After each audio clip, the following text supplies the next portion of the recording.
something on your mind again? Let's work.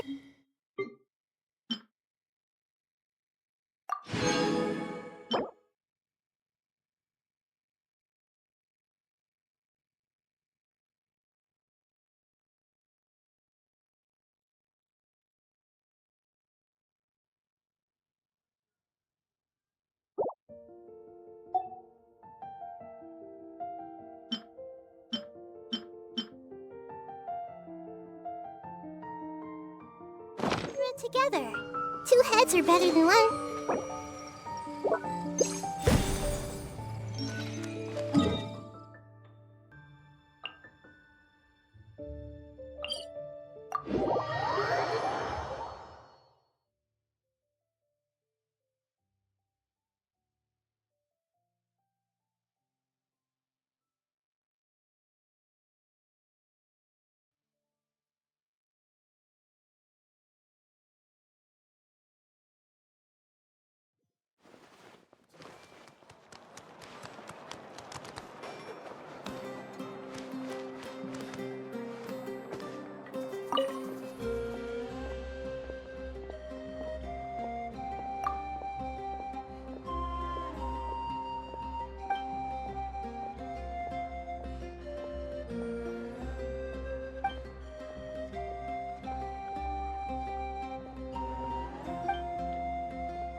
Add Astra.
I see. Thank you so much. The Adventurers Guild has been overwhelmed these days. No worries at all.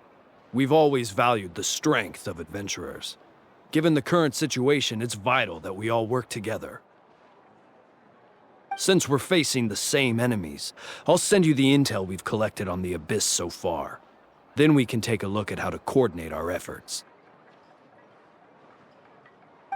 All right. Thank you so much.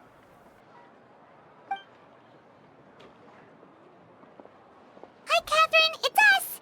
Got any new commissions? You two have come just in time. I've got some good news. The Pyro Archon has finished assembling her forces and stationed them all across Natlan. Given how the Abyss has ramped up its activities lately, we can no longer afford to act only after receiving news of an invasion. So the Pyro Archon suggested that the Scions of the Canopy and the Adventurers Guild focus on collecting and disseminating intel. That way, we can stay informed of everything that's happening across the land. Once we receive word of enemy activity, we can notify the nearest camp and the stationed forces can take immediate action.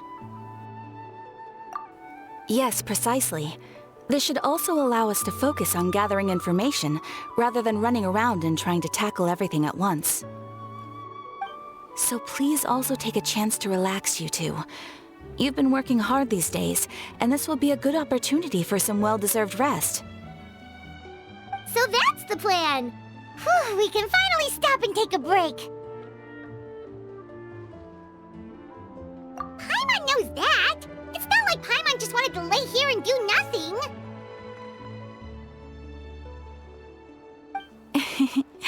The movements of the Abyss are always unpredictable.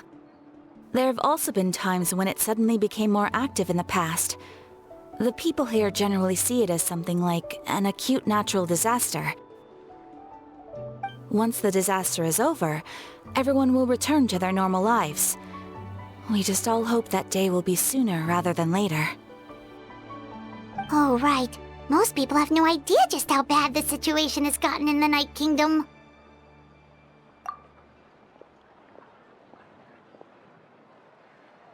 Oh, hey, Kachina! Are you feeling better now?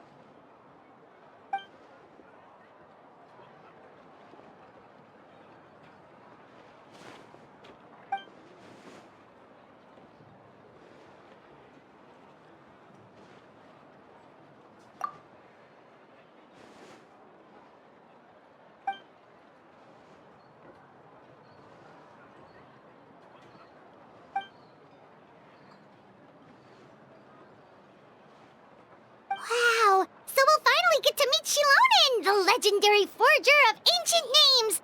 Paimon still can't believe anyone could forge those things.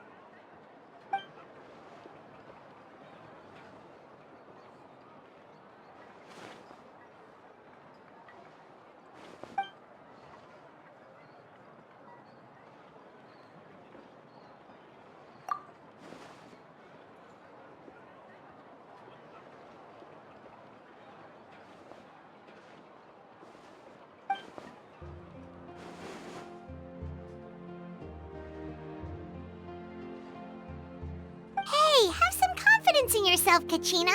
After all, you're already a victor of the Night Warden Wars.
Ah, yes, so I've heard. So young, and yet you've already got quite the reputation. Wait, are you Outlanders? Yep, we're travelers who just arrived in Natlin not too long ago. No, I mean, I was aware that you're travelers. It's just no one told me that you're Outlanders.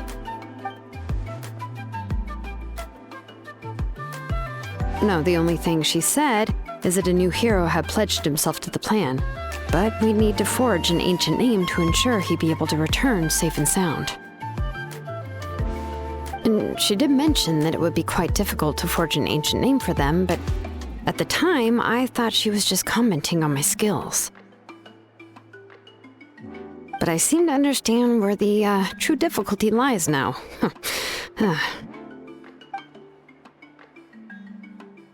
Oh, I wouldn't go that far. I'm used to it, really. I just need a moment to process things.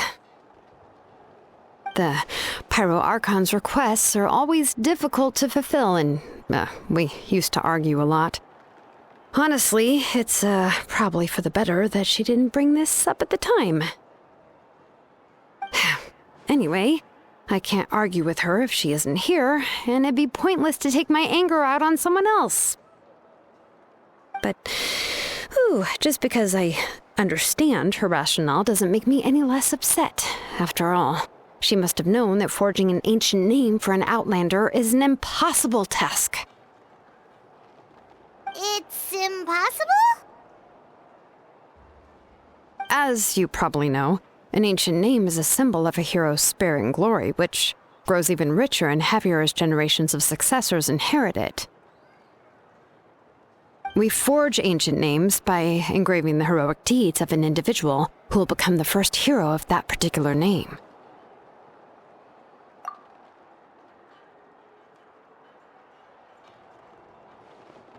But they were all performed outside of Natlin, correct? Yeah, that's right. Then those deeds haven't been recorded by the Night Kingdom.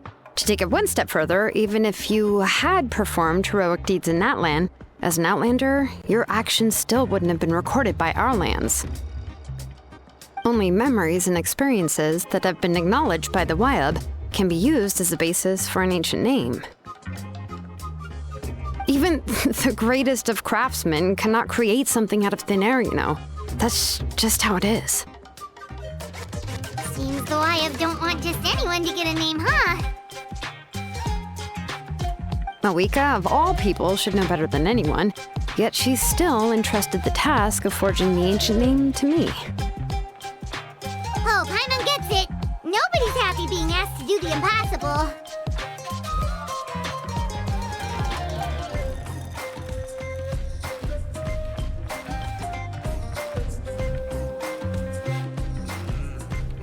Ugh, don't remind me.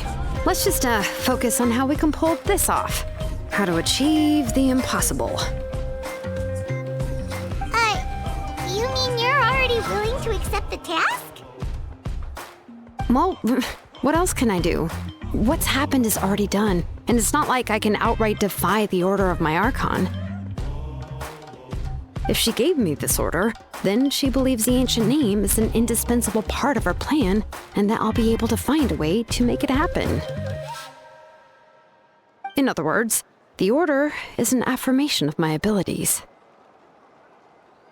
Whoa, not only has she accepted the task, but now she's looking for silver linings?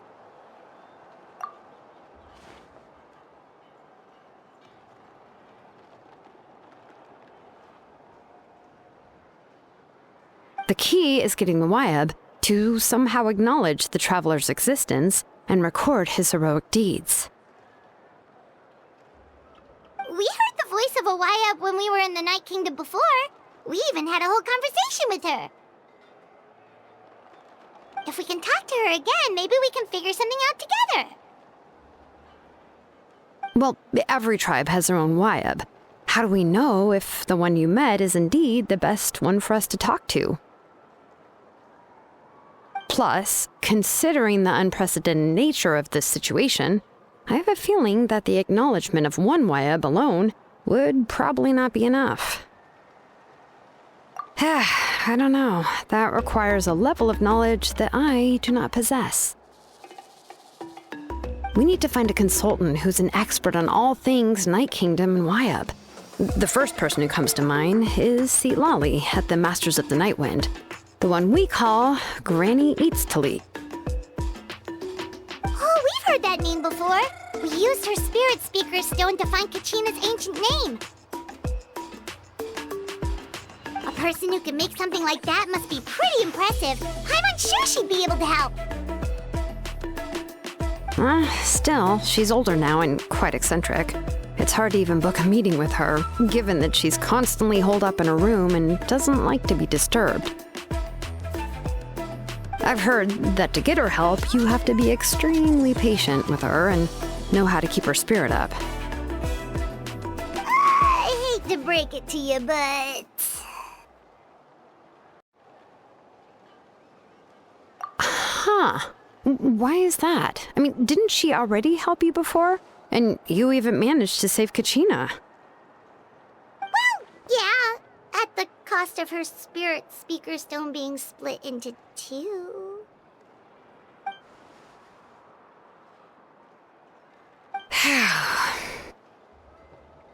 Great going, Malika. We're already off to a rocky start here.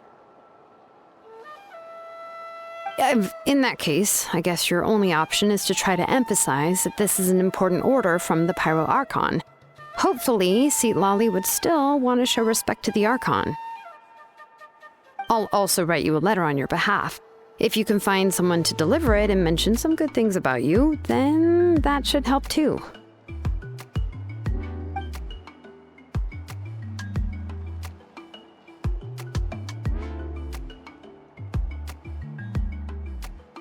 I sure hope so Hal won't interrupt when he's talking, though.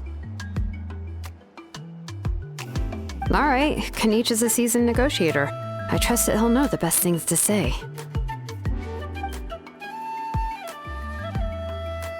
please just give me a moment to write the letter, and we can meet up near the Statue of the Seven later. Sounds good. We'll take a stroll.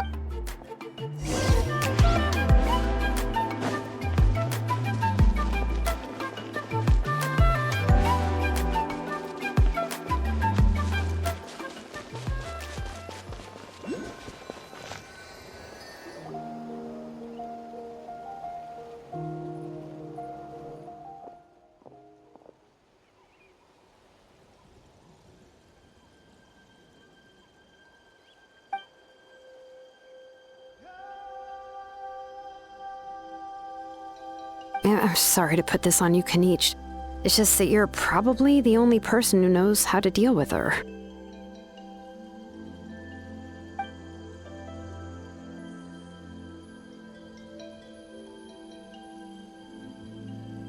Oh, wait, so Kachina and the Traveler also know about the plan?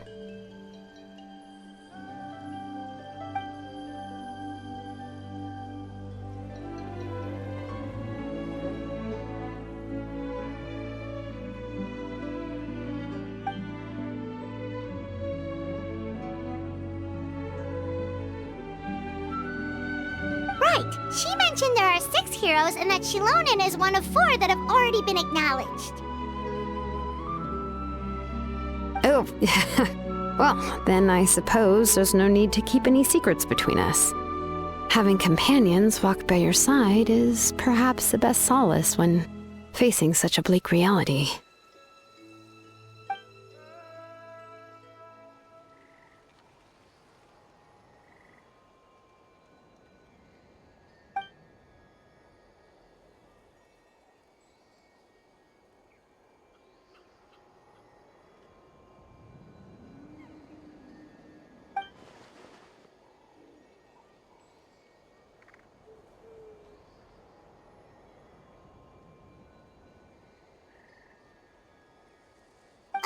Seat Lolly knows him too?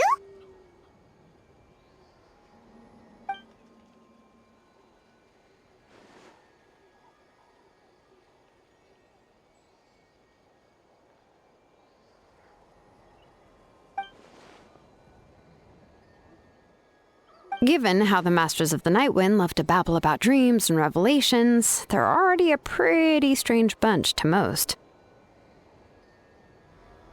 I've never met Auroran, but if they consider him the odd one, he's got to be pretty far out there.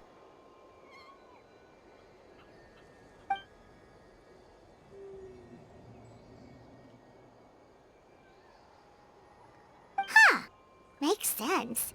But Paimon wonders how Seat Lolly could be the first one to notice Auroran's disappearance if she spends the whole day in her room.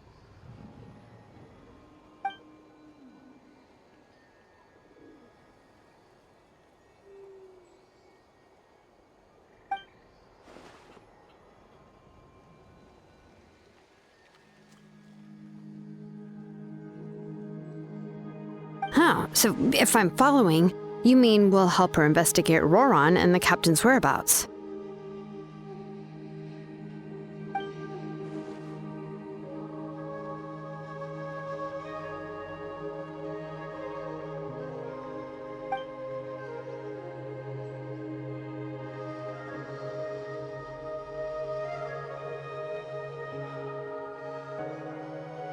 Yeah! Plus, we kinda owe her one anyway to make up for breaking the spirit speakers down. This is a pretty well thought out plan, as expected of Molly Poke Nietzsche. Then, yeah, I'll leave my letter to you. Let's hope Seat Lolly can meet at the stadium in 2 days.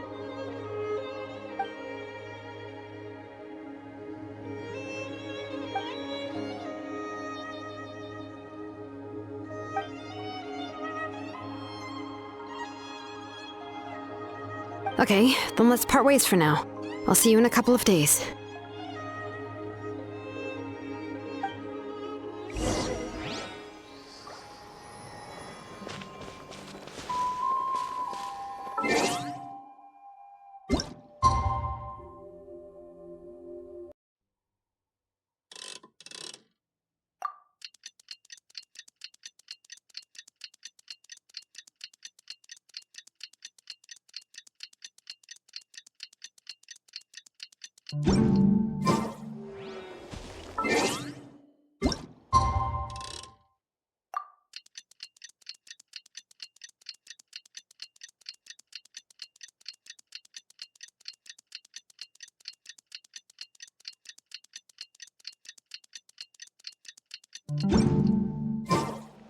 The world remains constant over the centuries, but human life is like the dew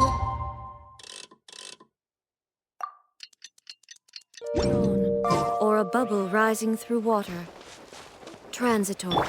I see everything.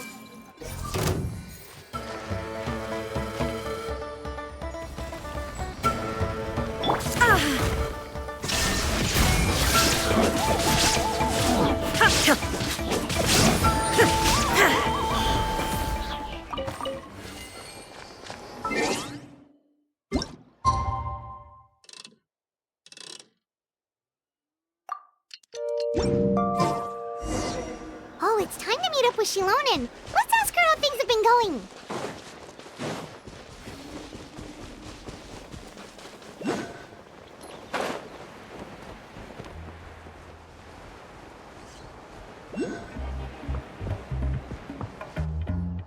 Hey, Shilonen, how's everything going?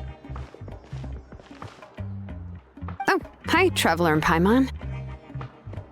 I have bad news. Lolly did not reply to our request, although I suppose I'm not too surprised. Huh? You mean she didn't even bother to give Kenichi a response? Guess she really does have quite the ego then. Yeah, well, she can be also quite eccentric, though she's one of the most gifted people around.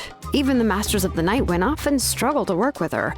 My guess is that she probably has other reasons for not deigning us with a response. But let's go to the stadium and see if we can meet her there. If we do get a chance to talk to her in person, we can still try to work something out. That's true. Let's go!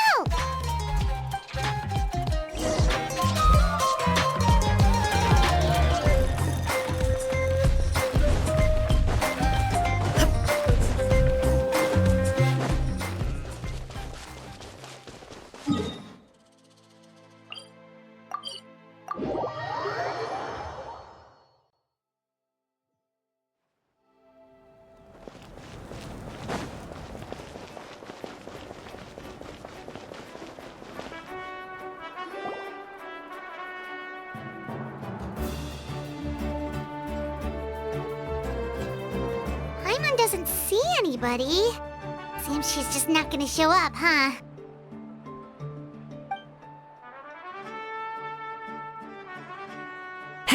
Well, we tried to be as considerate as we could, but she's under no obligation to help. That might be true, but this is still a request from the Pyro Archon, right? Shouldn't the subject always answer the call of their Archon? A subject? Well, if you ask me, I'd say we're all more like friends with the Archon. Yes, Mawika is our leader, but that doesn't mean there's any kind of tall barrier between us and her. The only thing is that she often has very high expectations of us. Huh. So even though she's super powerful, it sounds like she's actually pretty down to earth and easy to get along with. Unlike that old hag Granny Eatstily, right? Does she think she can ignore us just because she's famous? You all talk about her like she's some kind of huge deal, but she didn't even bother to reply to our letter! Seriously, if she didn't want to come, she could at least let us know. If that's what aging does to you, Paimon never wants to get old. Oh, really? So, that's how you see me? Huh? Who's there? Who's talking next to Paimon? Oh, don't mind me. I'm just a disgruntled old hag, right? Come on, relax. I'm sure my bark's worse than my bite. Huh? Lolly. Wait, you're Seat Lolly? You're Granny Eatstily? Yes, Granny Eatsley. But emphasis on Eatsley, not Granny. Ah, you must know this trope from light novels, surely. They use it all the time. The young man who's actually the oldest person in the room. The girl next door who turns out to be a seasoned veteran. The wise sage who looks like a little kid. Oh, wipe that look off your face! You've seriously never seen an older lady that doesn't look her age? Okay, well, don't go thinking it's a trick either. See? I'm barely wearing any makeup. Did I forget to mention, she's called Granny, but she's actually pretty young. It was an honest mistake. I guess we've just gotten used to it. I'm sorry. So, how old are you actually? What? How dare you? Don't you know it's rude to ask a lady her age? Paimon really didn't mean to offend you, it's just that your case seems really unique. Oh, Paimon just wanted to apologize, but now she's putting more and more of her foot in her mouth. Really, Paimon just got a little mad since we thought, well, you were gonna leave us out to dry. It was my idea to invite you here, Seat Lolly. So if you're upset, you can just take it out on me. All right, I was only joking. I didn't mean to chastise anyone. There's really no need to take all this so seriously. If anything, I'm gonna feel awkward if we keep this going. I received Kenichi's letter and was planning to attend this meeting. Since I had already decided to come, I figured there was no need to draft a reply that simply said, "Understood." Besides, just showing up is the most important part, no? But, of course, it's also natural for people to get held up by one thing or another as they're trying to leave the house. It certainly was a bit awkward to see that everyone else had arrived before me. At first, I was thinking of quietly sneaking over, but since you were already here waiting for me, I started to think about how I should phrase my apology. Only to hear you all talking smack about me. Anyway, that's the whole story. Honestly, it's not like I owed you an explanation anyway.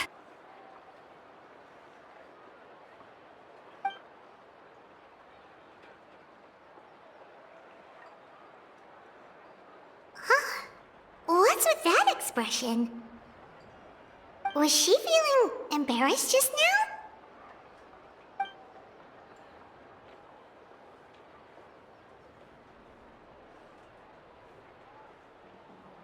When the Masters of the Night Wind say they struggle dealing with her, I wonder if the feeling is mutual. She seems to be pretty awkward herself. Everything she does and says seems a little forced. Anyway, Shilonen, I heard that you require my help in crafting an ancient name. Correct. The situation isn't like anything we've handled before. Let me explain.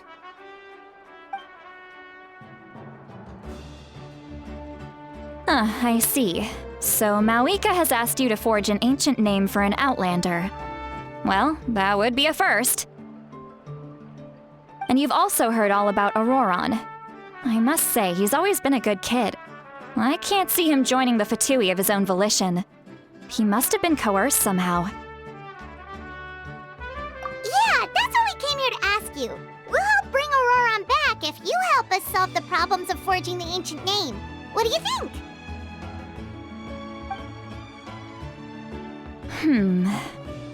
I suppose I'll just call you Traveler for now. Traveler, come here. Let me take a good look at you.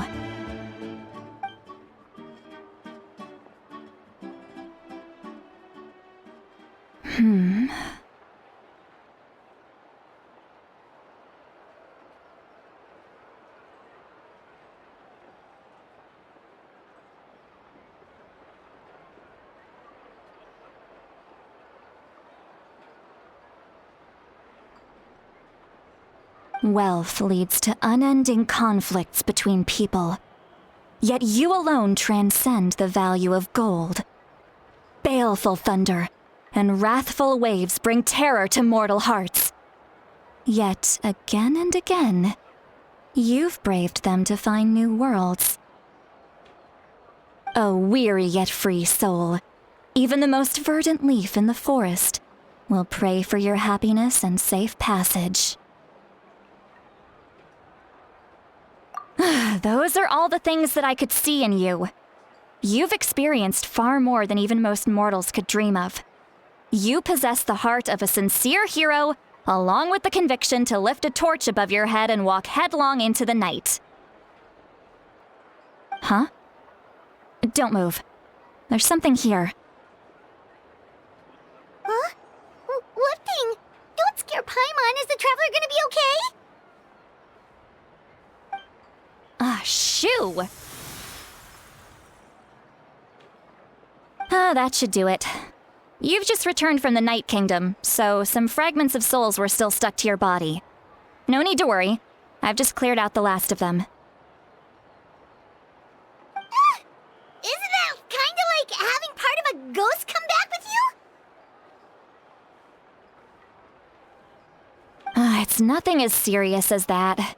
If left unattended, the most it could do is stir up some chaos in your mind, and generally worsen your mood. Well, in that case, better to get rid of them. It was nothing. Shilonen, let's follow your proposal.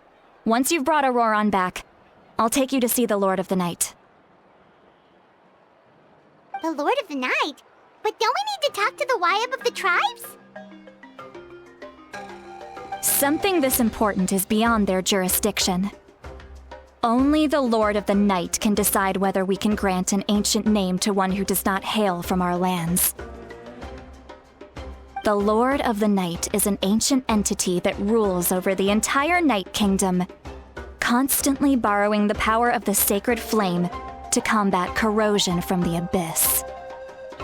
Oh, so you're basically saying it's even more powerful than the Wyab of the tribes. Well, that sort of makes sense, being the lord of the entire Night Kingdom and all. Not exactly. It's not so much that one's more powerful than the other. But never mind. That's not important. It would take too much time to explain. Just listen carefully to what I'm about to tell you.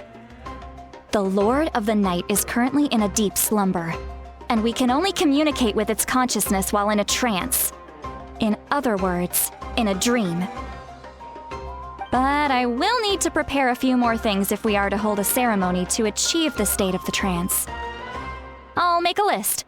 Can any of you get everything for me? I can go. It'll probably be a long list, so better leave it to someone who knows all the local vendors. Sounds good. Then we'll go with St. Lolly to track down Auroran. Phew, the Fatui are nothing to scoff at, so please, be careful during your investigation. If you need any help, just come find me. Yep, we'll be sure to play it safe.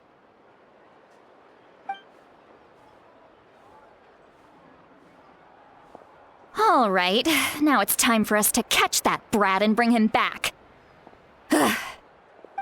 I'm sorry I made you wait earlier. It was actually because I decided to swing by Auroran's place to look for clues. He has always lived alone, and I found a broken jar in his house. There was also something off about his phlogiston aphids, which I assume is because their keeper has been gone for quite some time. And interestingly enough, I saw some slash marks in the house that did not match any of our local weapons. My guess is they were left by Snezhnayan arms. Oh, sounds like the Fatui broke into his house and took him hostage. But why would they kidnap a kid who just spends his days living in the country and raising aphids? He's only in his 20s. What would they want with him? That's not to say that I believe he's totally innocent, of course. Since he's the only one who was kidnapped out of everyone in Natlan, he must have done something to attract their attention. In any case, we'll get to the bottom of this once we manage to get him back here. I'm truly sorry to put you two through all this trouble with me. But please help me get him back. You can count on us! All right, then let's start by heading to where Auroron was seen last.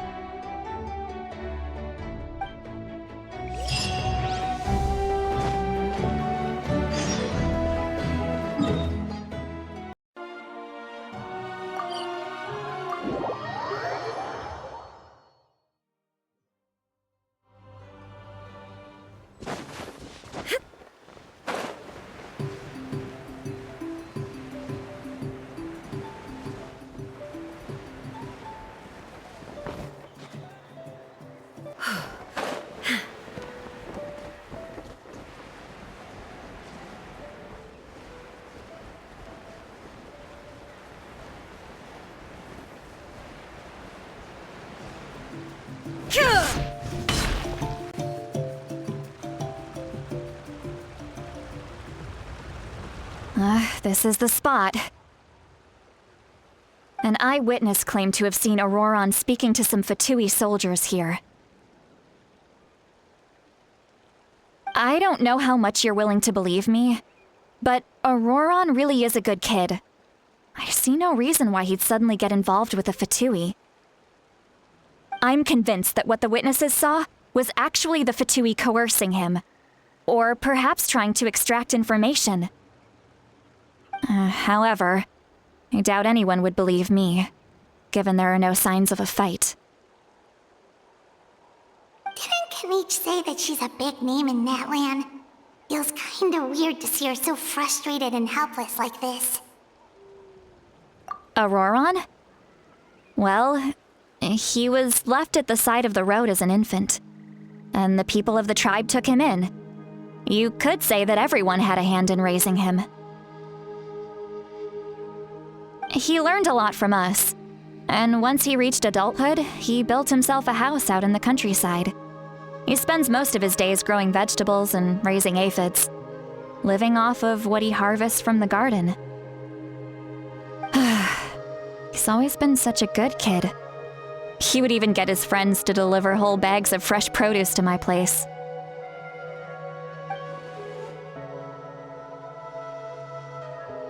Oh well, let's keep looking. He can answer all of our questions once we find him. He's been raising phlogiston aphids for a long time, and since they were disturbed, they secreted a special type of phlogiston. We can use that substance to track his movements. Let's follow the phlogiston trail. Huh? What trail? Paimon doesn't see anything. Oh, right. I forgot your eyes don't naturally perceive such things. Here, give me your hand.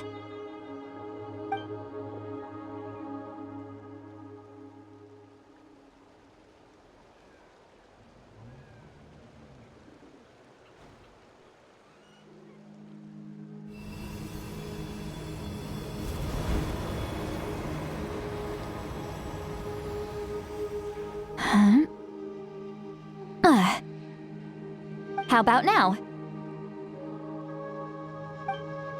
What do you see?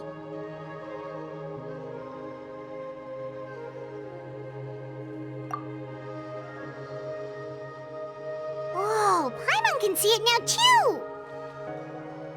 That's right. I used a spell to temporarily transfer a portion of my senses to you. For a short while, you'll be able to see the phlogiston too.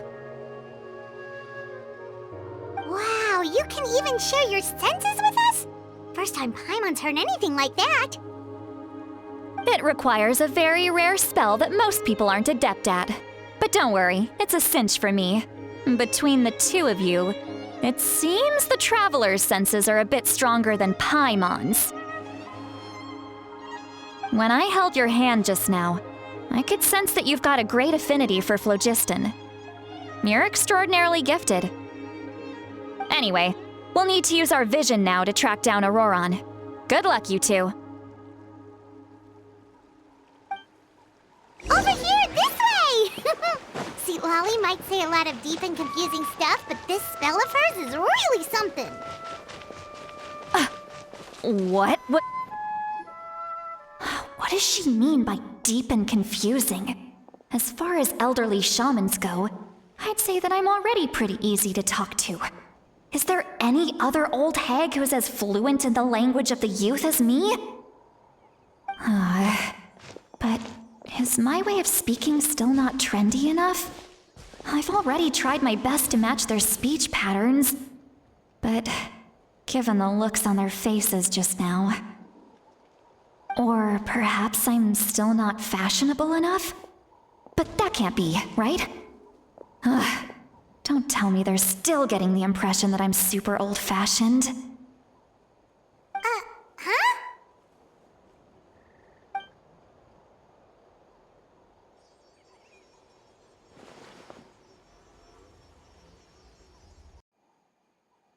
Was that Sweet Lolly's voice?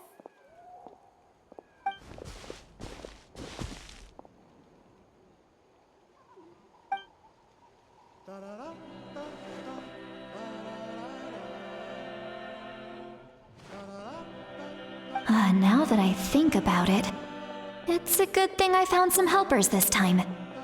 Some things are best done with the help of friends.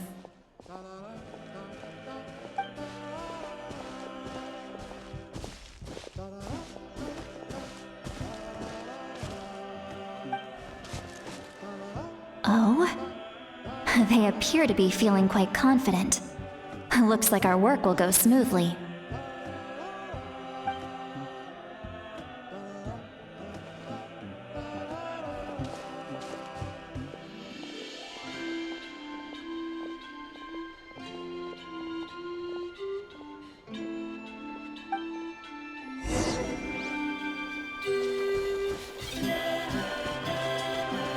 Hey, looks like there's a new camp over there. Yep.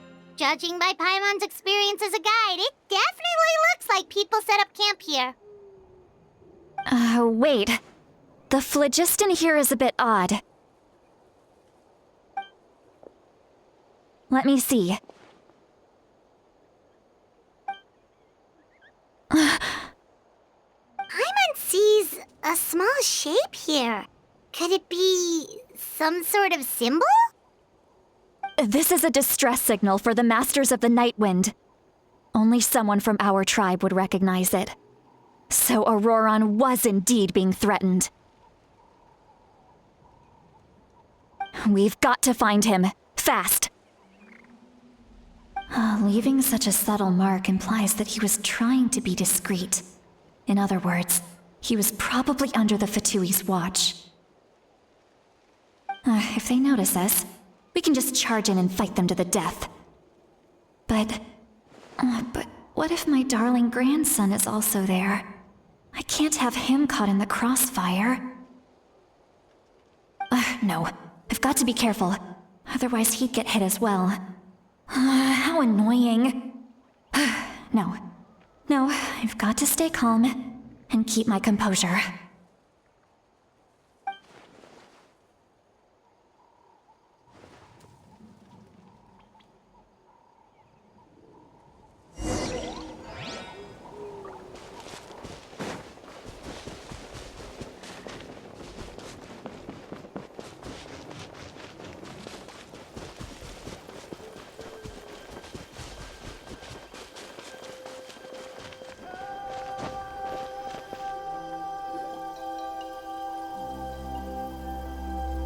There are traces of people staying here too. Wait a second. The phlogiston around here is jumbled up. I can also smell a mix of elements in the air. Pyro, electro, and some other elements as well. Kanich told us that you were super amazing. No wonder you can sense so many more things than us.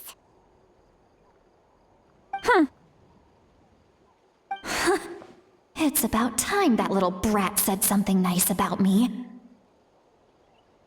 There are signs of a struggle here.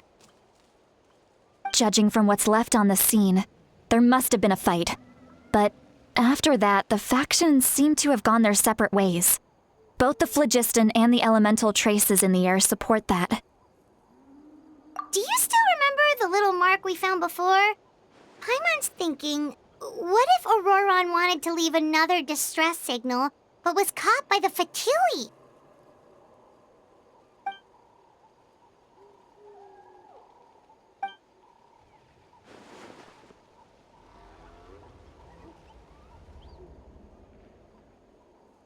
Given there are 2 signals leading from here, we should split up as well.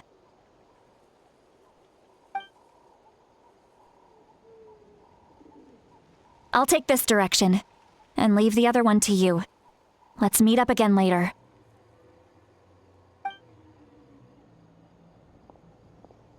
Auroron, what the heck were you doing? It's one thing to trouble me, but now I had to bring other people into this as well. You little brat. And off she goes! Traveler, did you hear all of that as well? Once Seatlolly left, that voice went away as well. Paimon even tried calling her name inside Paimon's head, but there was no response. So you were thinking the same thing!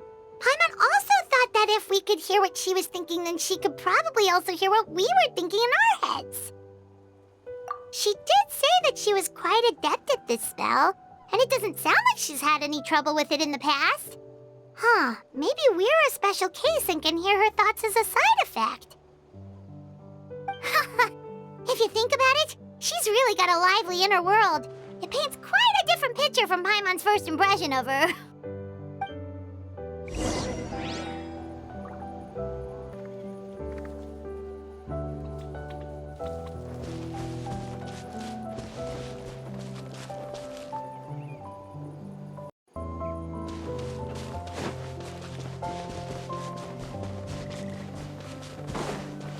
Paimon sees some traces here. Let's follow them and see if we can find anything up ahead.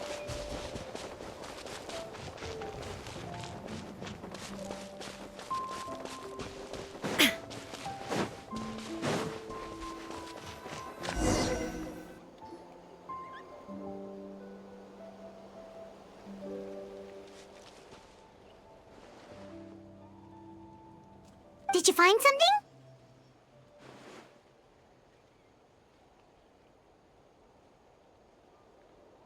Huh. So we can't tell where Auroron might have gone from here. That's weird. The phlogiston trail suddenly stops. We can't make anything of these footprints either. But he can't have just evaporated into thin air, right? We know he wasn't alone. He had all those Fatui with him.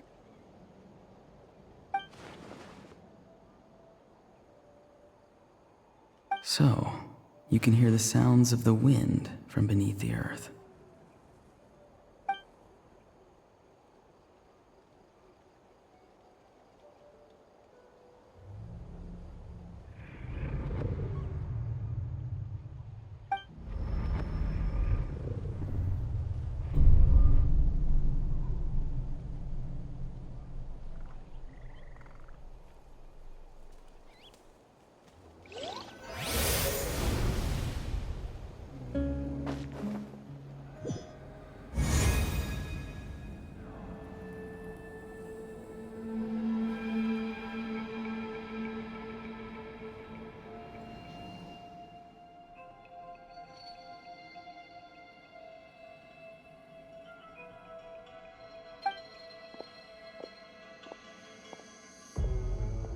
I'm very sorry, but please do not move. I have no desire to hurt you. I apologize that our first meeting has to take place like this.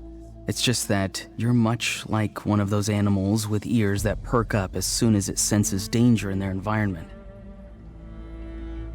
And given your combat proficiency, I would not have been able to gain an advantage over you if you were anywhere else in the world.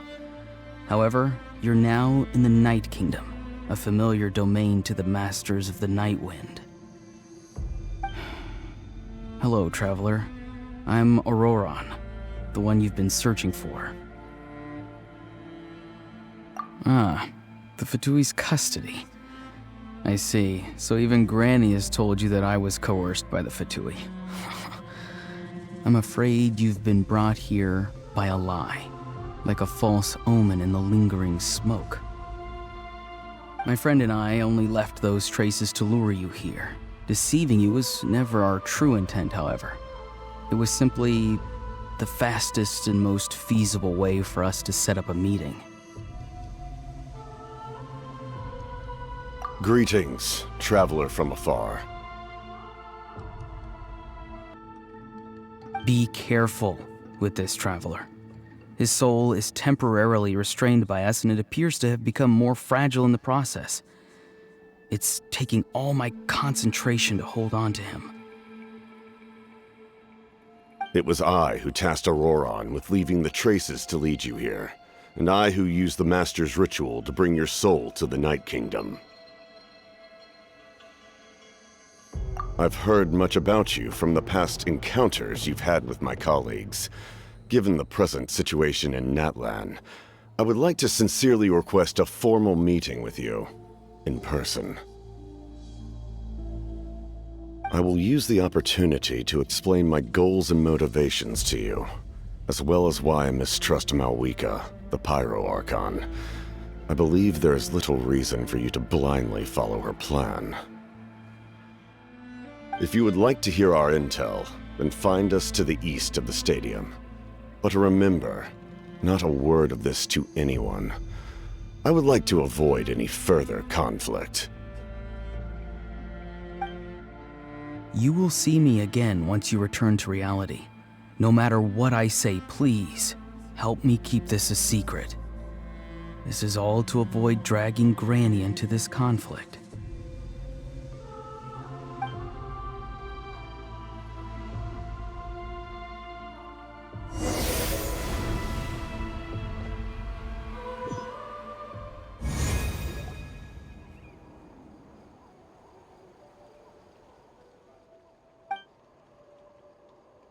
Hey, what happened just now? You suddenly collapsed and stopped responding.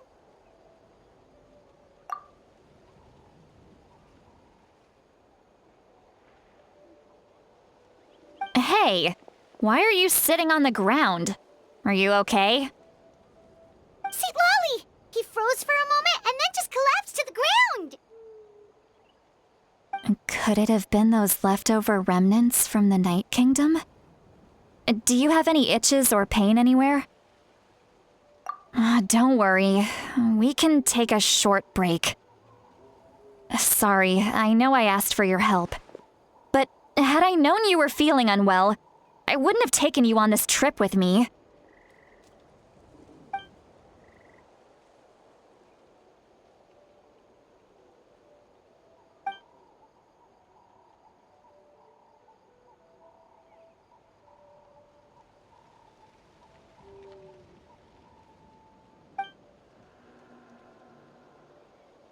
If you're feeling sick, you should just say so.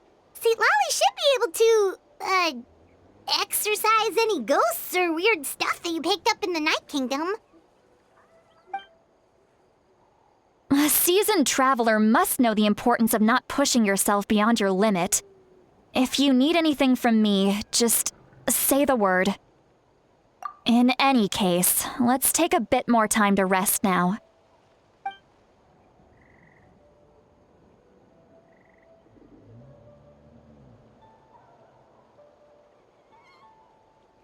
Need to be more careful next time.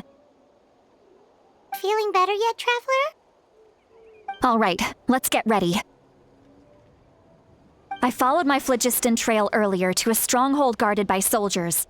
I have a feeling that Auroran is probably being held inside. Oh, so it's close by. Then let's head over right away. Well, I recruited you to be my helper, which means we're in this together. Like the wind and the clouds. We either move as one or not at all. But if you want to make it up to me, then just be sure to fight extra hard when the time comes.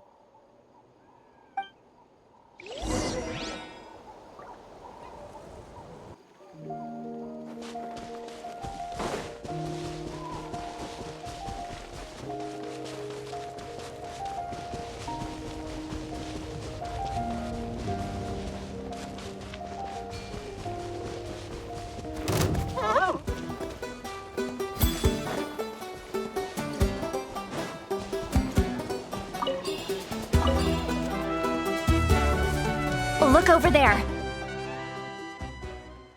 Huh? Paimon thinks she sees someone in the middle of the camp. That's Auroron. So he really was taken by the Fatui.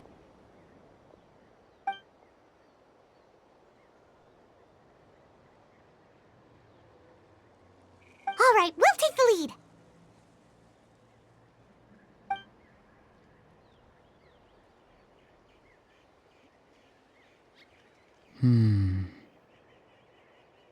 Hey, quit daydreaming.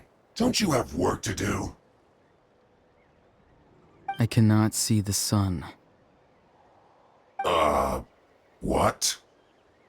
Without the sun, I cannot see the truth. You are currently blocking the light, so I must beseech you to move aside. Huh? Okay, Mr. Philosopher. That's enough mumbo-jumbo. Wow. I'm going to rip that guy's head right off. See, Lolly's struggling to control her temper now. Are you ready? Let's go kick their butts. On my count. 3, 2, 1! Still trying to resist? You've got no idea who you're up against. You're back into it this quickly. Bow your head. I will end you. I guess. Yes, come. You can't run from death. Everyone hold hands.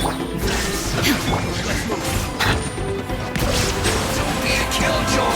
You want to survive this like I went too far. Death. Auroron! Granny! Paimon knows she's called Granny Eats to Lead, but it's still kind of weird hearing someone actually call her Granny. And greetings to you too, Gramps. What did you just call him? Gramps? Is that not right? You're Granny's friend, are you not? You seem to be approximately the same age as her, so I figured you've got to be Gramps. How many times have I told you? It doesn't work like that. There are a lot of people who look about the same age as me. You can't go around calling everyone Gramps or Granny. Oh, wait. He's not a child, is he? Don't tell Paimon he's one of those people who look like an adult but are actually only 8 or 9 years old. Oh, your words have pierced my heart like a thorn vine. Given how hard those thorns are to remove, I may just need to find a pair of tweezers. Why are you so upset? You can just say yes or no. Of course I'm not a child. It's just Granny always taught me to show gratitude where it's due. And since the Masters of the Night Wind raised me collectively, I basically see everyone above a certain age as an elder I should look up to.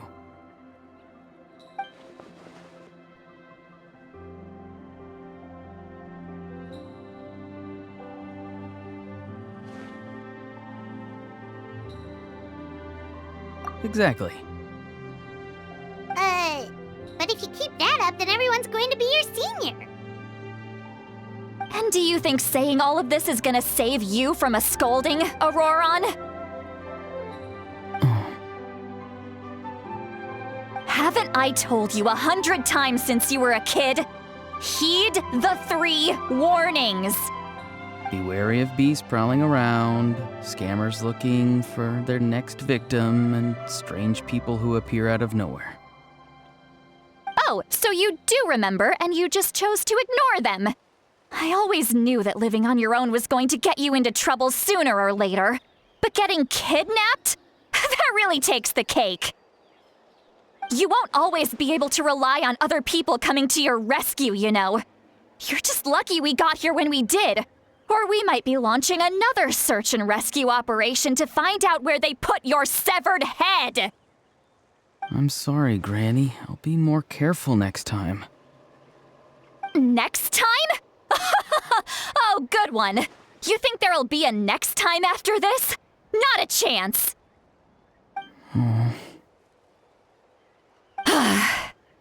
They didn't hurt you, did they? No, they just asked me a lot of questions about Natlan's terrain and made me draw a map of the ley line distribution. Okay, now answer me honestly.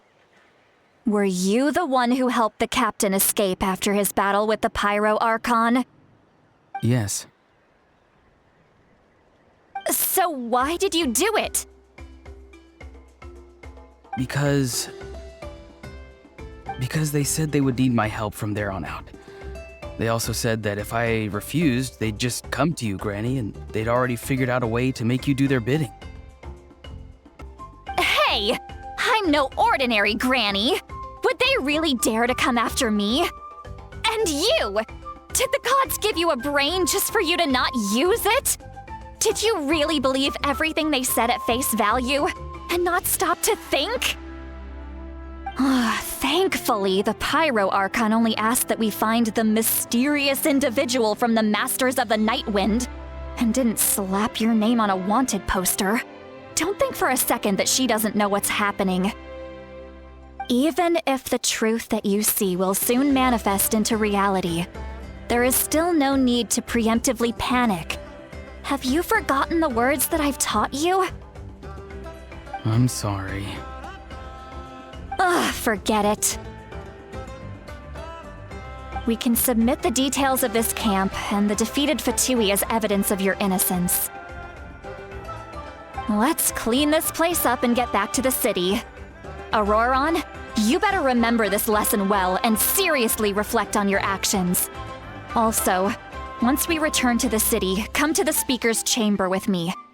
I'll need... Sounds good. Should I bring some of my homegrown vegetables as well? Your vegetables? Yes. I grow a lot of fresh produce in my garden. I hope the Pyro Archon won't be too picky about the selection. Now's not the time to be thinking about that. If you do come face to face with the Pyro Archon, the first thing you should do is... Recite the 3 warnings. Huh? No! You should emphasize that you were not in cahoots with the Fatui! How exactly did the Masters raise this guy? Oh, right.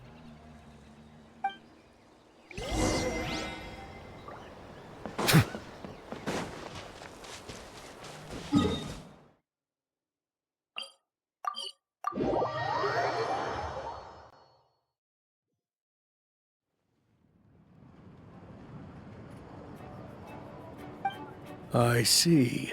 So Auroron came to the captain's rescue because he promised to help him in exchange for Citlali's safety. That's right. I'm sorry. Now that you know Auroron was only trying to protect another member of his tribe, could I ask you to petition the Pyro Archon for her forgiveness? We'll give her a full report. We'll let you know once she's reached a decision. Will I need to stay here? Technically, yes. But if Miss Citlali is willing to serve as your guarantor, then we can release you from custody. Sure. I'd be happy to do that. I don't have any more time to waste here. I still have other things to do. Understood. Thank you very much. Mr. Auroron, please report back to the Speaker's chamber as soon as you've received notice of the Archon's decision. I understand. Thank you. And thank you too, Granny. Well, at least you won't need to hide your face anymore. Traveler, Paimon, Thank you very much for your help. And don't worry, I haven't forgotten about my side of the deal. Once Auroron is settled, I'll go talk to Shilonen and get started on forging an ancient name for you. Oh, thank you! You scratch my back, I scratch yours. It's as good as done. You can just go twiddle your thumbs or something while you wait for the good news. Bye for now. Come with me, Auroron. We've got to find you a place to stay for the night.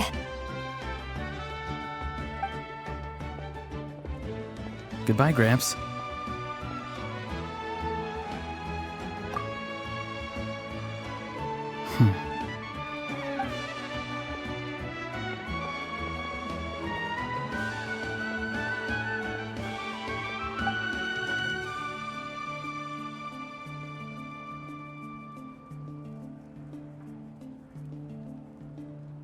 Oh, we're finally done. All right, it's time to find some grub. Huh? What is it, Traveler?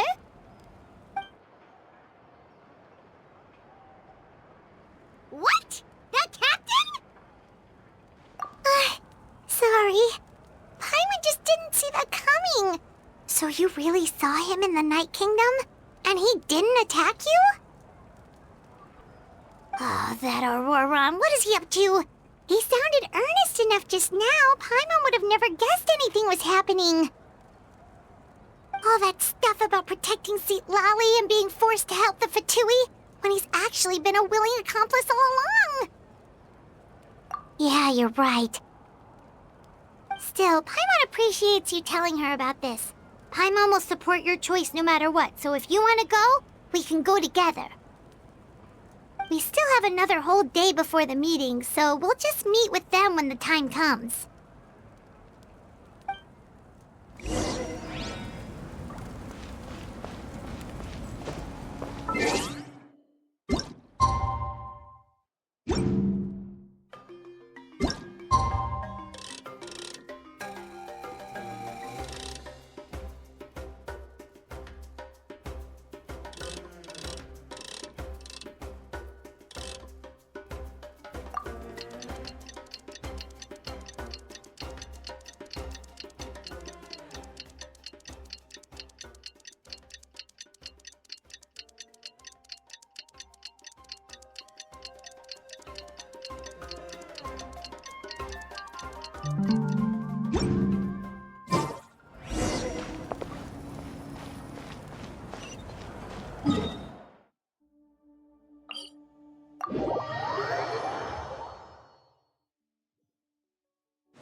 Weird. Paimon doesn't see anyone.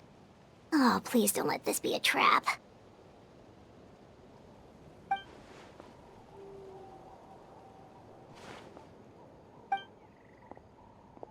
What was that? Good evening. Nice to see you again. It's you. You shouldn't pop up from behind people like that. What are you, a ghost? I'm terribly sorry. It's just a force of habit. And what's with you apologizing all the time? You sound so polite and honest, but you're actually doing shady stuff behind people's backs. You're right. Granny tells me that too. Huh. Come to think of it, you remind me of her. Sometimes you two sound really similar, you know. Oh, so you're gonna call Paimon Granny too now? Well, I could.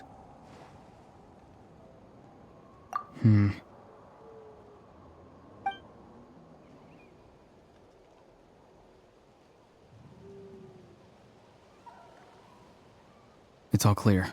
Over to you. Excellent. The fact that you showed up proves that I was right about your character. Yet, there's been a lot of talk about you. child told me that you're passionate about the unknown and willing to take risks. Rather than facing you as an enemy, I would much prefer to bring you to my side.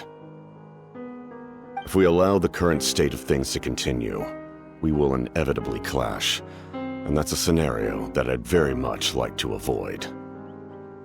I've long heard of your exploits across the nations. Though you have crossed swords with my colleagues many times, I know that you are by no means an unreasonable person. And once you've learned the truth that the Pyro Archon Malwika would never willingly share with you, you may just find it in your heart to consider my proposal.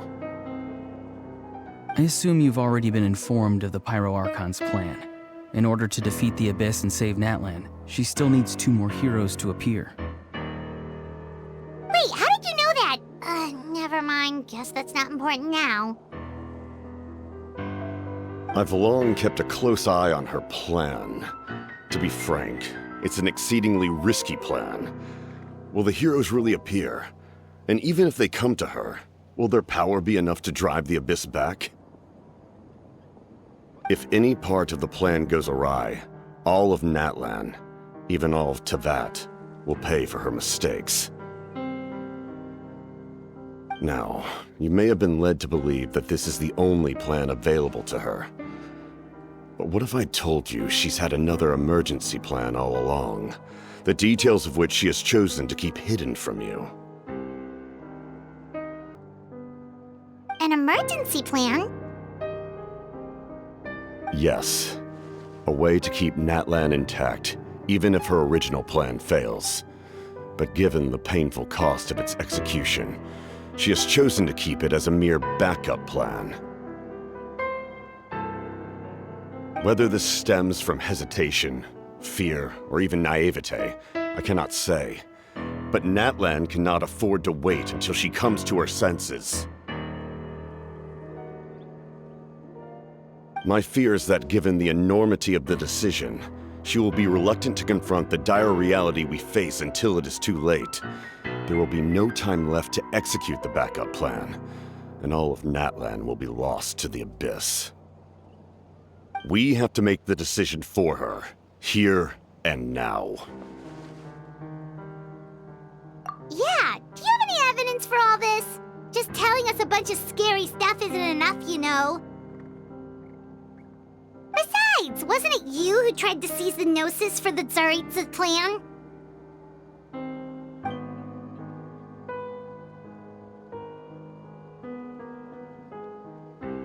I knew you'd be clever enough to see. That's right. I did not seek the Gnosis for the Tsaritsa.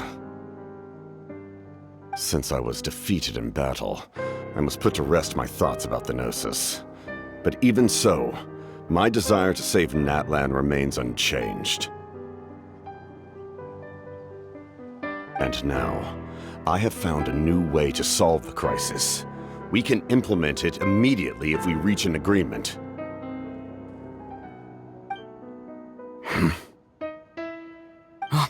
Someone's here. Huh? The captain disappeared! Something is rapidly approaching. Oh no. Something? Bad news, chump! It's your granny! See, Lolly? When did you get here? I knew something was amiss after we were separated. Hidden ceremonial tools, an unconscious traveler. I must say, I'm very curious about what you're up to. How dare you go behind our backs like this, Auroron? Colluding with the Fatui? Really? Oh, here we go again. Cat got your tongue, huh? I'm not trying to avoid anything. Oh, and now you're talking back. Well, go on then. Explain yourself. What the heck are you up to? I'm sorry, Granny. I feel so guilty. You! That's it! Where are my tools? I swear if I don't teach you a lesson right here and now, I'll... Wait, see, learned a lot of info, didn't we? Like the fact that the captain isn't trying to seize the Gnosis anymore. So maybe just save the scolding for later, okay?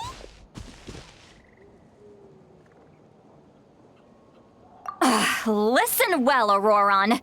You're only getting out of this now because of the Traveler's plea. This isn't over. You hear me? You're right, Traveler. Let's go. We can discuss this more back in the city. You two keep an eye on Auroron for me, okay?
In all my years, I've never had a child cause me so much grief.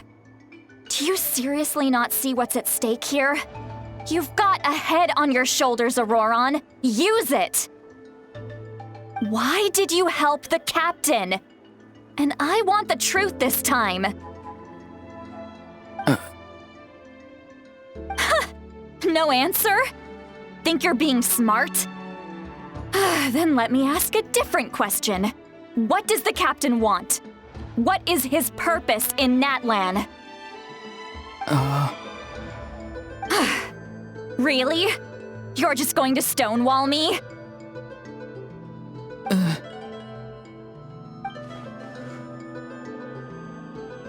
Just use your brain for a second.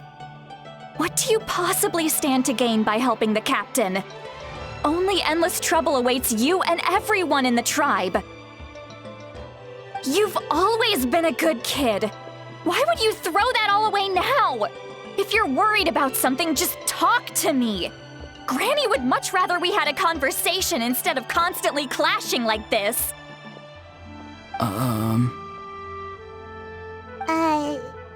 Why is he staring at us all of a sudden? I'm sorry that you have to hear all this. You're very kind. Most people would have fled by now. Not everyone can handle Granny's scolding. Oh? You dare gossip between yourselves instead of listening to me? You... Sorry, Granny. Sorry, Granny. Sorry, Granny. You know what? Fine. I'm perfectly aware that everything I say goes in one ear and out the other. You're all grown up now, so why would you listen to an old hag like me? You say all the right things, but then you go and completely ignore me. Well, if that's how you're going to treat me, you can stop sending Aoife over to my place to deliver your stupid vegetables! I don't need anything from you! Who's Aoife? A delivery person? That's irrelevant. The point is, he hangs out with this kid, so he must be no good. You kids get to a certain age and suddenly act like you know it all. There's nothing I can say to get through to you. Auroron, if you're still thinking about that so-called duty, then please, just forget about it. The ley lines did not fall to this state because of you. And we've long closed the book on that incident. Seems they've started talking about some kind of tribal history. I'm starting to get lost. That's not it, Granny. I know you tend to get down on yourself when you're upset, but I can tell I really hurt you this time. All I can say is I'm sorry. His voice. Auroron! Where have you gone? It sounds like he's somewhere super far away, but isn't he right here in front of us? I'm really sorry. It's up to all of us to do everything we can to save Natlin. So I've got to go. Get back here this instant! Auroron! Ugh, what is this? Powder from plant spores? Is that the trick he used? What just happened? How was he able to suddenly get so far away like that? It's a trick of his. If you grind spores into a powder and spray it in the air, it can be manipulated to create an illusion. He pulled it off flawlessly. He must have put a lot of time into perfecting it. Don't tell me that's how he's been hunting in the fields these days. Oh, couldn't he have picked up something more useful? Ugh, little brat. That's it. The next time we meet, I'm definitely going to break his legs. Whoa, that's a little extreme. But still, why does he feel like he needs to run from us? If his goal is also to protect Natlin, then can't we work together?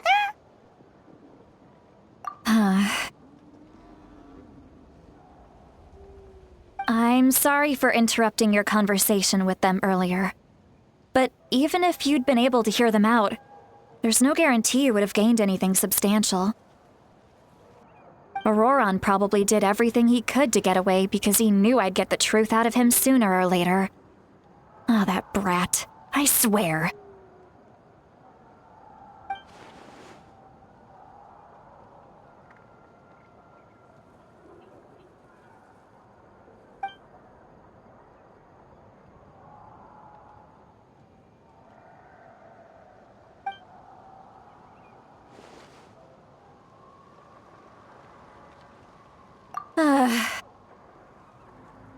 We've got quite a long walk back to the city. Let's take our time. It'll give me a moment to figure out how to explain all this.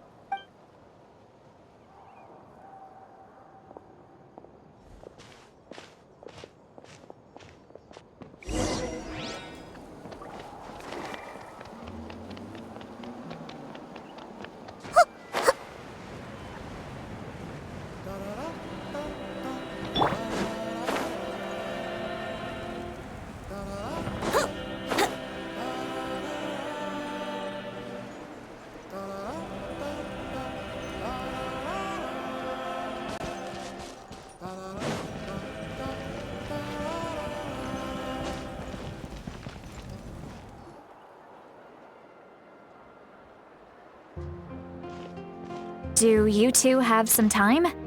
Feeling hungry? How about we get something to eat? All right, it's been a while since we last ate.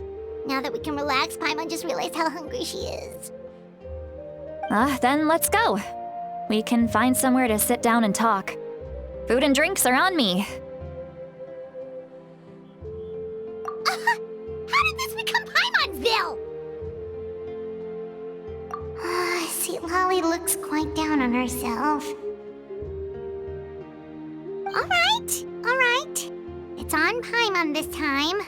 What's one meal to the best guide into that?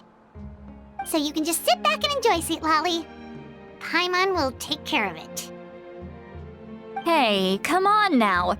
You won't even let me take you out for some food and drinks? I just wanted to treat you to a meal. Are you sure?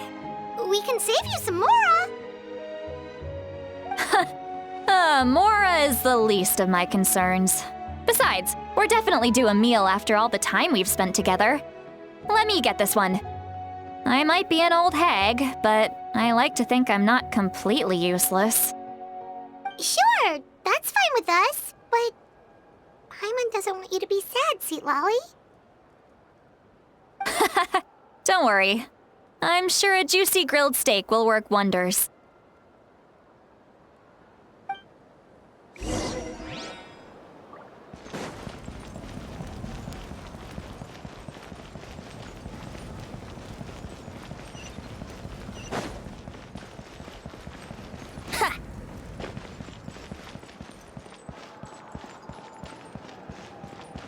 Can't gliding be faster?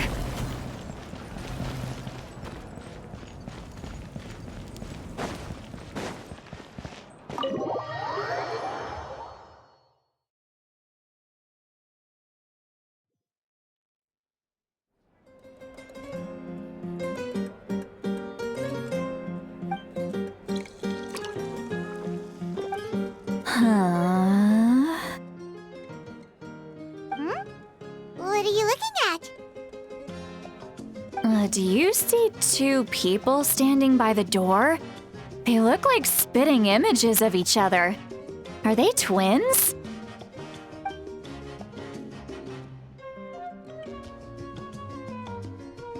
But Paimon only sees one person there. Huh? How could that be? I guess my mind isn't as sharp as it used to be.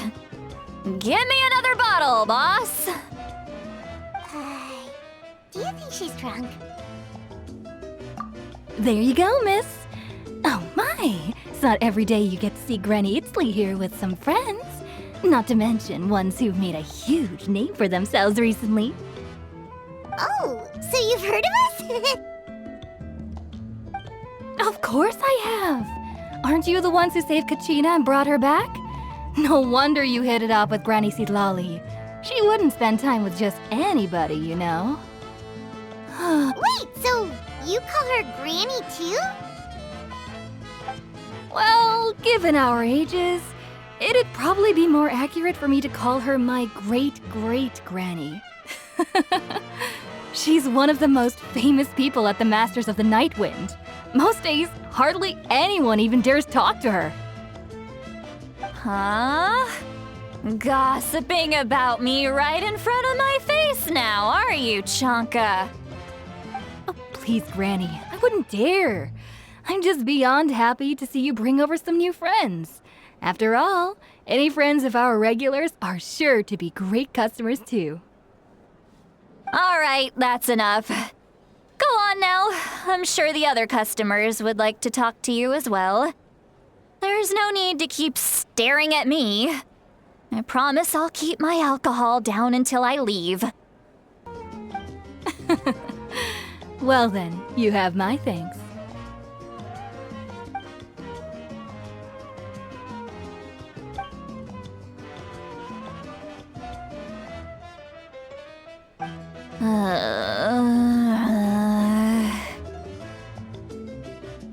Sitlali? Sitlali?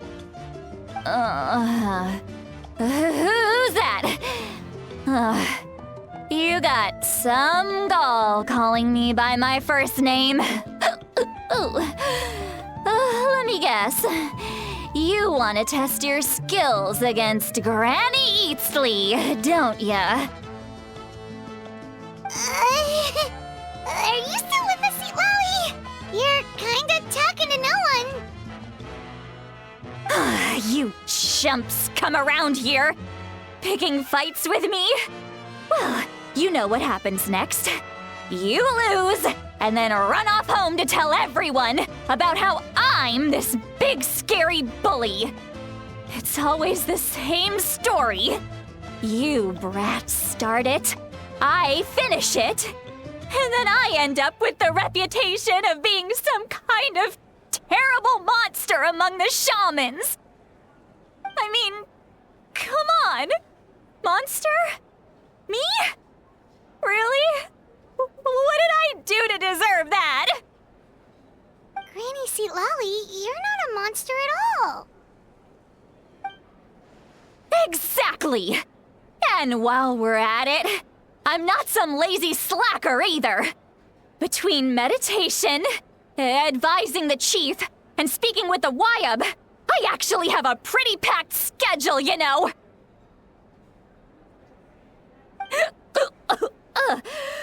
Oh yeah. And I have to mentor all the new kids. Hey, new kid. Yeah, you. Don't play dumb. Didn't I teach you how to find phlogiston? You see? I know my stuff. I'm a good teacher. You tell him. That's more like it. About dang time someone showed me a little respect. Yeah, Granny's a hard worker, all right. You can always rely on old Granny.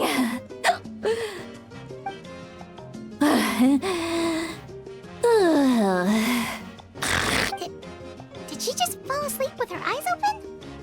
Oh, jeez. Behind this pitch-black curtain, a chapter of hatred reveals itself. Behind the smoke, the lingering smoke. Ah, she's meditating again. She does this whenever she's had a few too many drinks. Her mind's actually racing at this point. It's quite the opposite of sleep. Is this another specialty of the Masters of the Nightwind?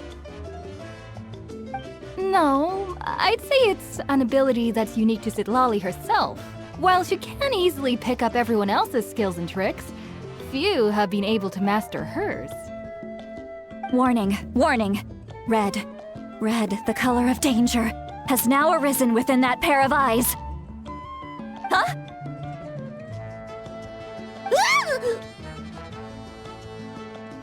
Traveler? Paimon? What's wrong? I'm gonna hurl. Hang on, just keep it in! Phew. Okay, it's passed. That was a close one. You had Paimon worried. Paimon really thought you were about to barf all over the table just now. How embarrassing. I'm sorry you had to see me like that. That's never happened before, I swear. I've never thrown up, not once. Are you feeling okay? Want to take a quick walk and get some fresh air? There's so much that I want to say, but I can't. Why not? Of course you can. Just say whatever's on your mind. Please, Paimon, it's not as simple as you think. We've only known each other for a few days, right? What would you think of me if I were to start dumping all of my complaints on you after we've only just met? Oh, Paimon gets it. You're hoping that we wouldn't think less of you no matter what you're about to say. No, that wasn't my point at all! Seriously, don't you youngsters know anything about shame? I'm talking about shame! I've lived all these years and still can't get rid of it! Surely, you know the feeling too? Actually, about that. Huh? Tell me what? Yeah, this is as good a time as any.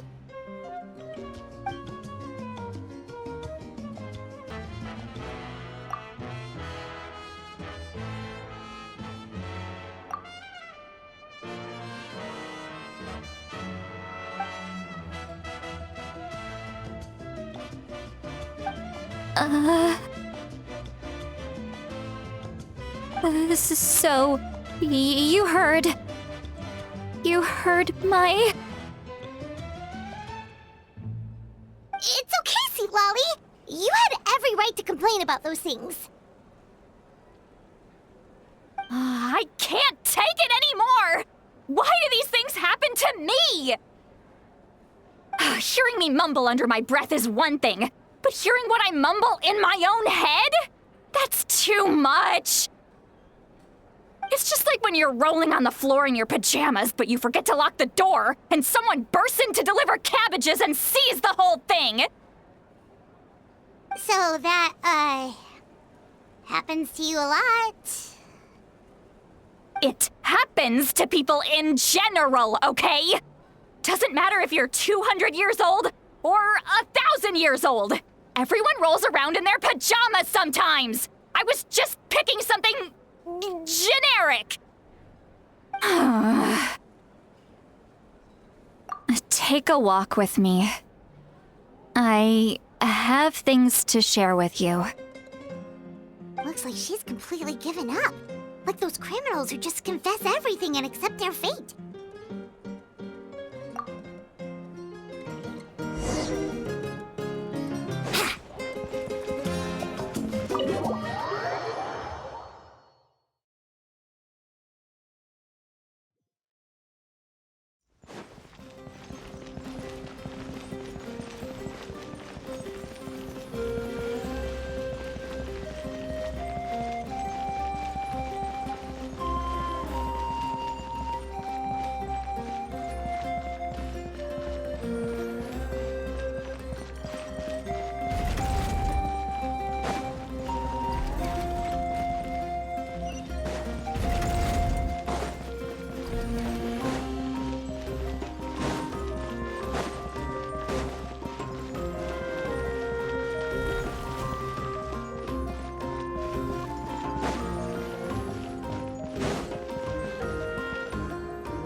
Well, great view, right? I love coming here by myself. Wow, it's beautiful! You're making me want to cry. Oh no, what do we do? Please don't cry! I was an expression, okay? A figure of speech. I'm just... embarrassed. Here you are thanking me, even after you helped me all this time. Let's just have a casual conversation. It's easiest that way. Really? You don't seem like the kind of person who keeps things casual.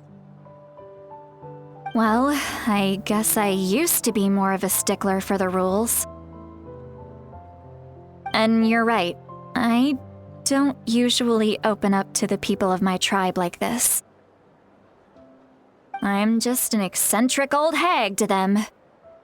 That story's been passed down so long, it might as well be true. But you're just a regular person. The kids of my tribe would have a heart attack if they heard you say that. Granny Eatsley is a powerful figure. Be careful around her. That's what they'd say. Well, you are powerful. Are they afraid of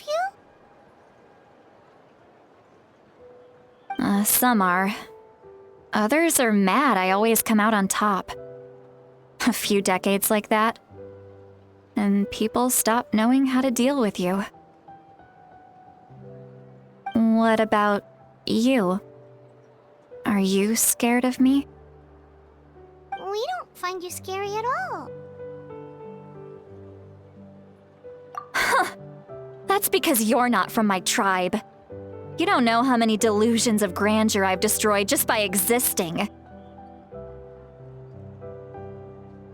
I make people realize that no matter how hard they work, they'll never become a living legend like me.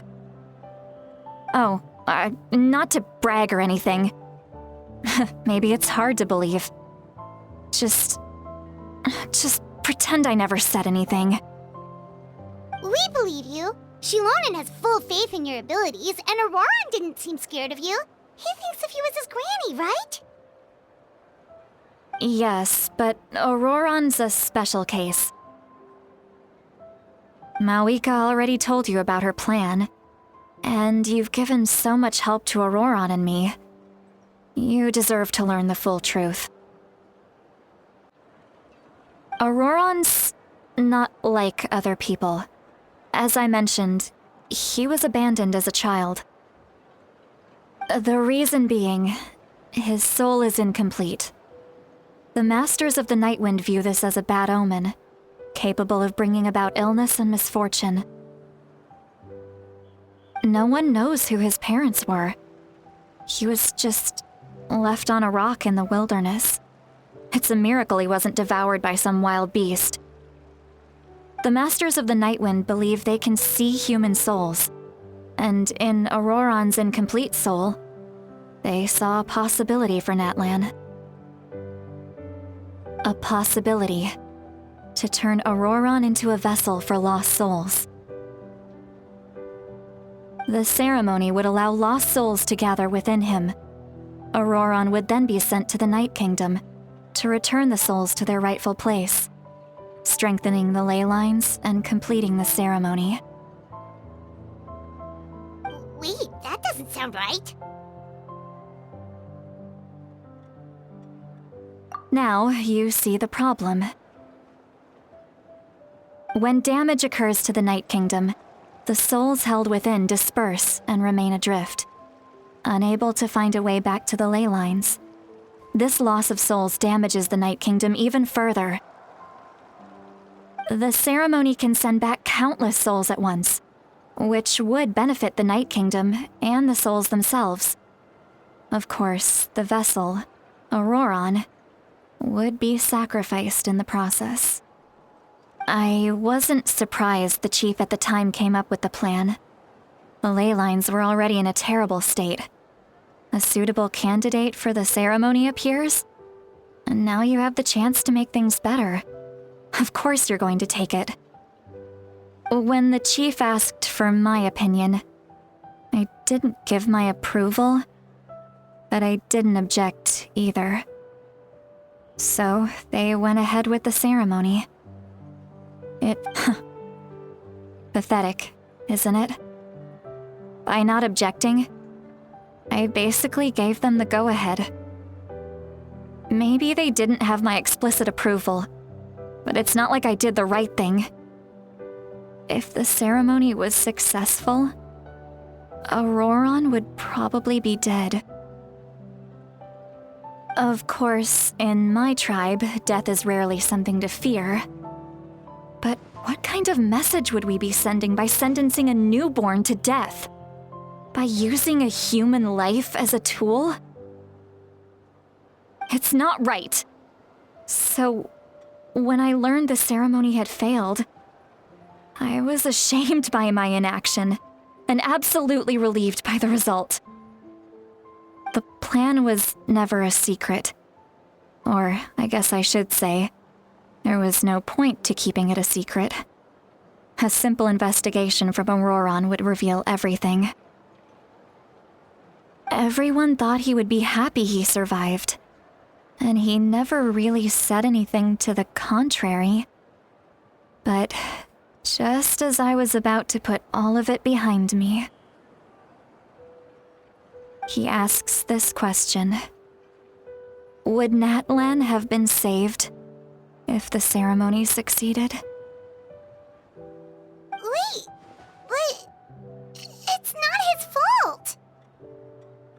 He knows that, but he still feels guilty. Auroron has a strong ability to perceive souls, more than any of us. He understands just how dire the situation with ley lines has become. Maybe he chose to work with the Fatui because he still thinks he owes a debt to Natlin. I can only imagine what they told him. Traveler, didn't the captain say he found a way to solve the crisis? Maybe that's what brought Auroron into this. Anyway, we can't just let things go on like this. We have to convince him to come back! You don't look so good, Sweet Lolly. Maybe you should head back and get some sleep. Probably drank too much. It's okay. The fresh air is doing me good. Okay. Forget that. I need to go home. You've helped me so much already. How do I even begin to thank you? Hey, we're friends, aren't we? Besides, you already said you owe us a favor, so you don't need to worry about us. Good point. Well, I'll go home and get some sleep. We can figure out our next move in the morning.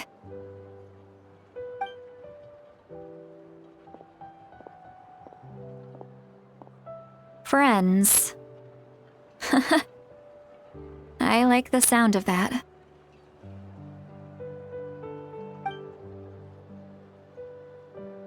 Auroran's probably back with the captain, don't you think?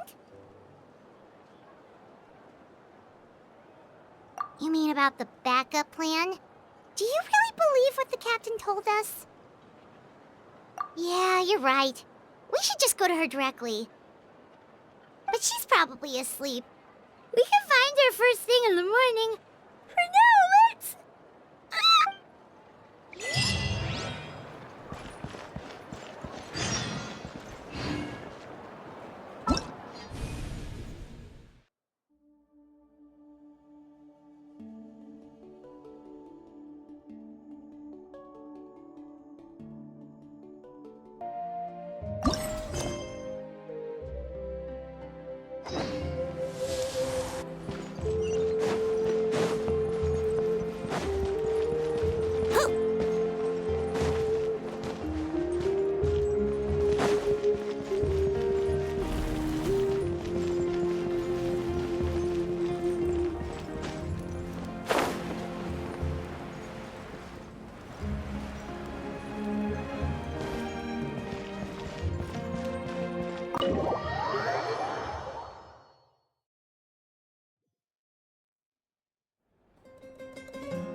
outside. I would still have to sleep.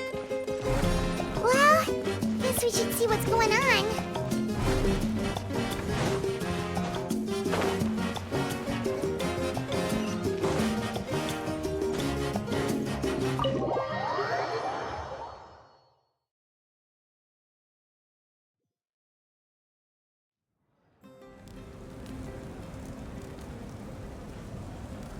You're already here. I was just about to come get you. Wow, you're up early. That's impressive, especially after all the drinking last night. Let's not bring up last night. I'm embarrassed about the whole thing. Anyway, I was also woken up by the commotion. Looks like all the warriors from the stadium are on the move. I heard many areas have been attacked by the Abyss, including the Masters of the Nightwind. I need to head back right away. The Abyss attacked again? Are you sure you can handle it on your own? Do you need our help? I'll be fine. We also have the support of the warriors stationed at the various outposts. Given the quick response, things shouldn't get too serious. The stadium could always use more manpower, so you should join the forces here. I'm done making excuses for him. He's not a child anymore. He needs to take responsibility for his actions. I was the one who vouched for him, so I need to report back to the Speaker's chamber. I'll accept however they choose to handle the situation. But I should be able to convince them to let me go back to my tribe first to deal with the attack. As for the ancient name, once we handle this crisis, I'll talk to Shilonen right away. Don't worry, I never forget a promise to a friend. Thank you. All right, I need to start heading back. She left in a hurry. The situation must be really serious. Looks like a lot of people are heading to the stadium. Let's see what's going on.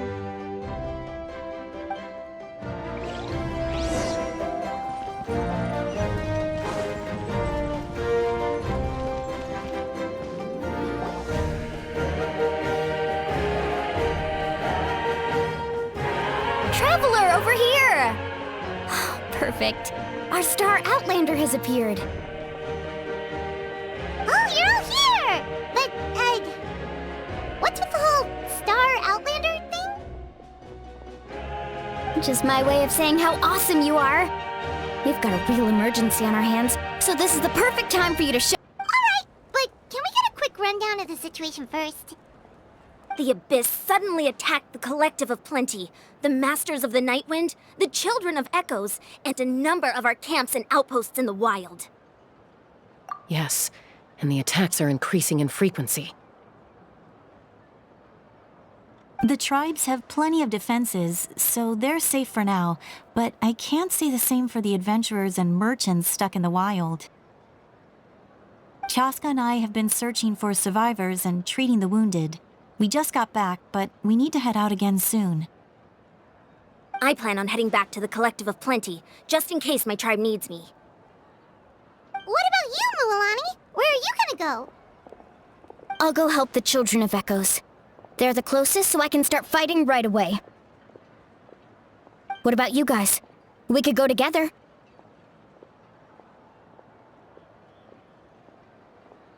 Yeah, that does sound important. No worries. Just leave the Children of Echoes to us. Who knows? Maybe yours truly will have the Abyss on the run by the time you're finished. That would be pretty great, actually. I hope my tribe gets through okay. It'll be fine.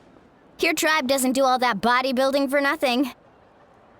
Let's part ways here for now. And most importantly, be careful, everyone. Oh, and some of us need to avoid getting contaminated by dangerous-looking substances. That will make my job a lot easier. Koichi, do we really have to do this now? It's alright. She's just looking out for everyone. Alright, let's hurry up and talk to the Pyro Archon so we can help the others.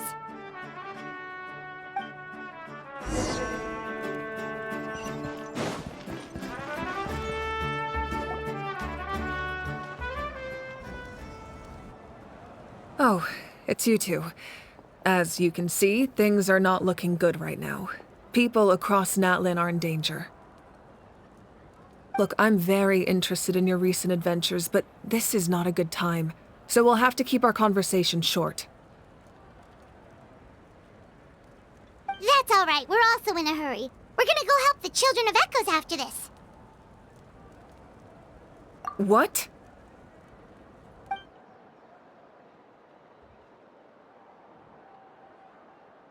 So he thinks my plan is too risky. He thinks I'm being stubborn. I shouldn't underestimate the Fatui's ability to gather intelligence. The Gnosis does have that function, but there's more to the story. I will answer you honestly, but you must help me keep this a secret.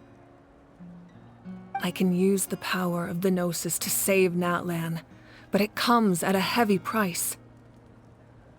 The Gnosis would drain all the souls and memories from the Night Kingdom and weave them into a giant net, which would surround the ley lines and protect them against abyssal corrosion. Wait, you can use souls to weave a net? But does that mean... Yes. It means sacrificing those souls in the process. Souls are just another form of life. The cruelty of this method is self-evident. The Night Kingdom not only houses the souls of the dead, but also our memories and legends. Using the Gnosis means converting all three into material for the net, erasing our history and culture. Even then, the net can still become corroded. If we cannot find a way to repair the damaged ley lines before that happens, then all those sacrifices are for nothing. Given the enormity of the price, it's a solution I refuse to consider right now. I want us to win, but I also care about how we win, and what that means for us in the end. Now it's true, both plans come at a risk, but after weighing our options, this is our best bet. Natlan is unique among the nations of Teyvat. Given the ever-looming threat of the Abyss, the Pyro Archons had to account for the worst-case scenario. Having a contingency plan is our duty, not just to the people of Natlan, but to all who live on this continent. Still, this has always been a well-kept secret. I'm very curious how the captain learned this information. Oh, one more thing? The captain said he found another way to solve the problem. Could be equally as extreme, though. Without the Gnosis, he should have no other option. But I see no reason for him to lie. Seems like our only path forward is to track him down, so he can answer that question for us.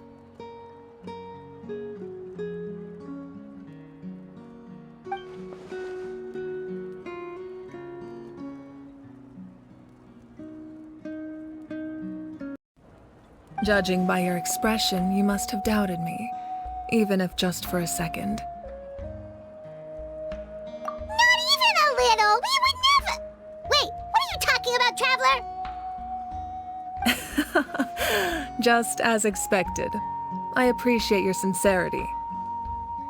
Maybe it was out of caution, anxiety, or simple curiosity, but know this. No matter what, our goal remains the same. We both want to save the people of this land. So now that you have your answer, do you still doubt me? You scared Paimon. You've really got a lot of guts, Traveler. That's a good thing. Oh, and feel free to call me Mawika. It's what all my friends call me, and I like it that way. As for the captain, the intelligence officers we assigned to the Fatui should be back soon. We'll get our answer then. That's great! Sounds like we just have to wait a little longer. Not just yet. Even though the Abyss is attacking several locations at once, I'm confident the warriors stationed in those areas can handle it. Don't worry. I just need to finish coordinating our available manpower, then I'll take a small team to handle the difficult locations. Wait, you're going to fight in person? Didn't you give up your power? That's true. I'm far less powerful than a god in my current state. But don't forget, I was an experienced and powerful warrior before I ever became the Pyro Archon. No matter how you look at it, my duty is on the front lines.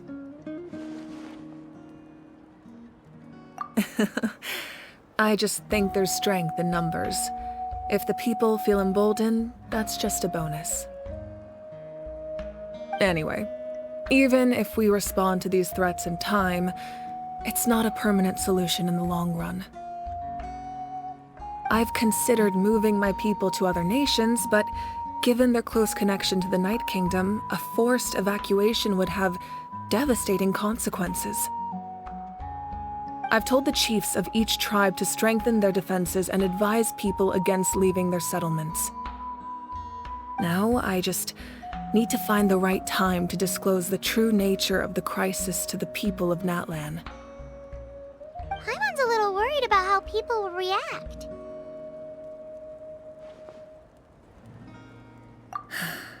Yes, but that won't be the only response.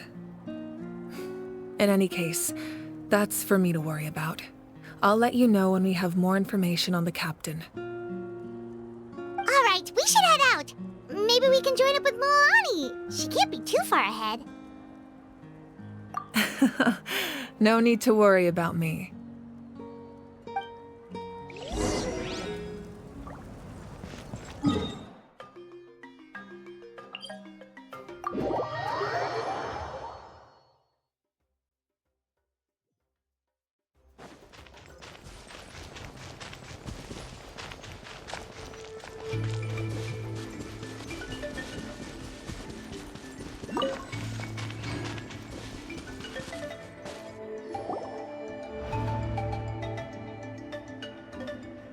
Quick, over here! To safety!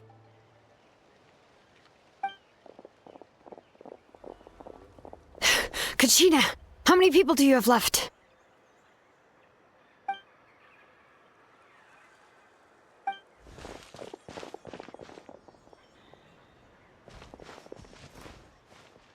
What's the situation? There's a trapped caravan that needs our help. We need to rescue them as soon as possible. We'll go together.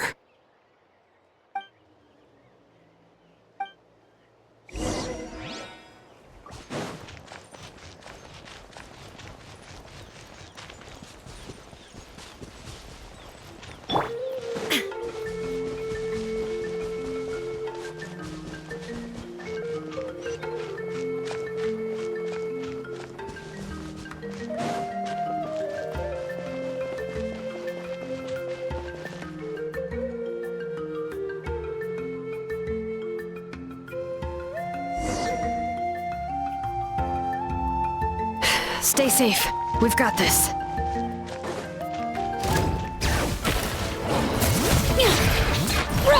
Hear the echoes of the valley! Woohoo!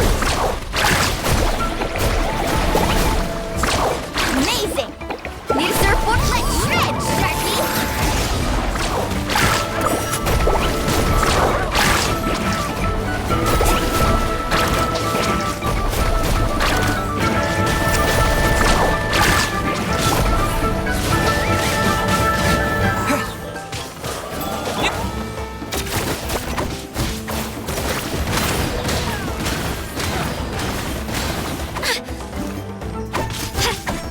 Let's ride! Woohoo!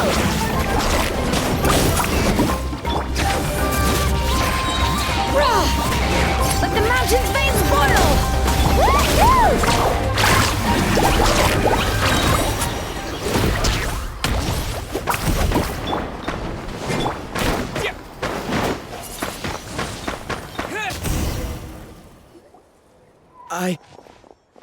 I really thought I was done for.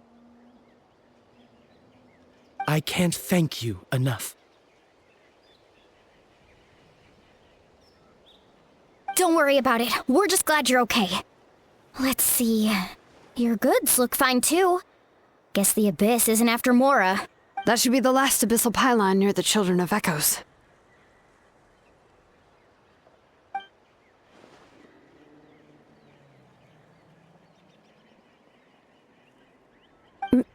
By the way, where's Lolly?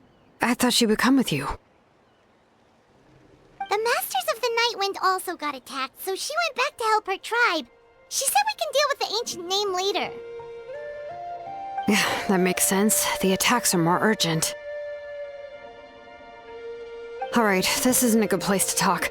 Let's head back to the tribe.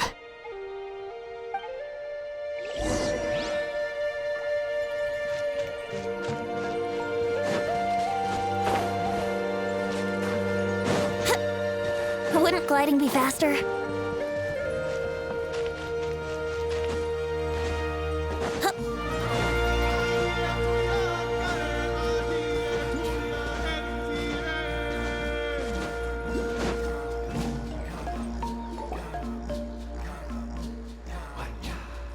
Looks like a few people were hurt after all. Oh, I should have got here sooner.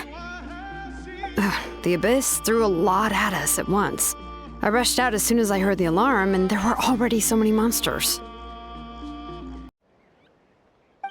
Before long, Kachina brought over a whole group of warriors, and just like that, we destroyed several pylons as a team.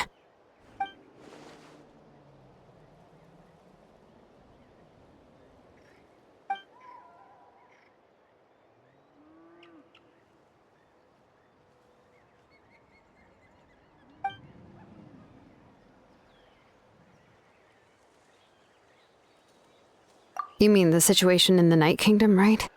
Yeah, I feel the same way. We've managed to keep it a secret all this time, but more and more people are realizing something's wrong.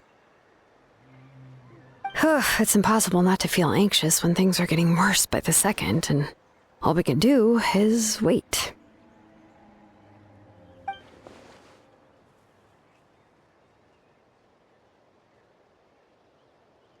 That just means we need to buy the Pyro Archon more time.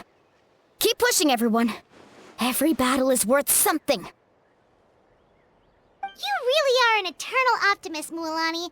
You always find a way to cheer people up. Why, thank you. I guess it's one of my better qualities.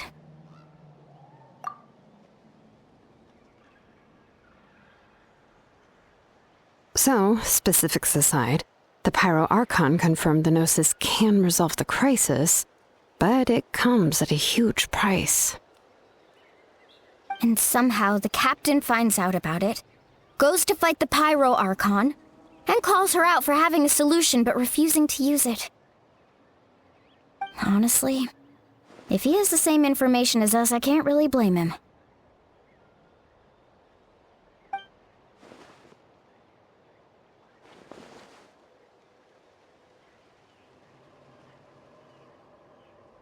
We talked to Moika before we left the stadium.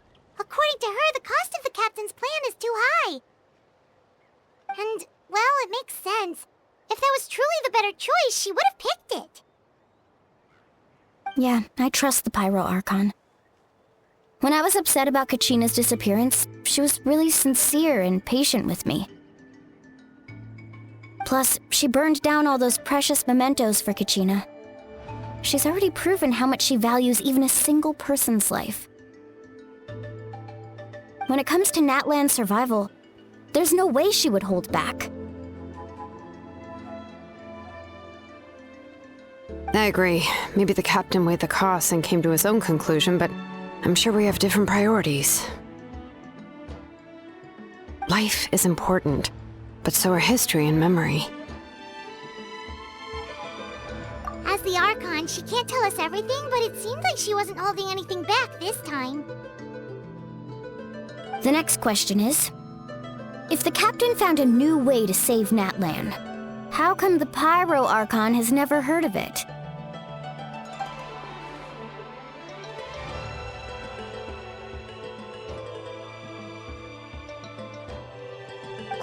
This is all super confusing.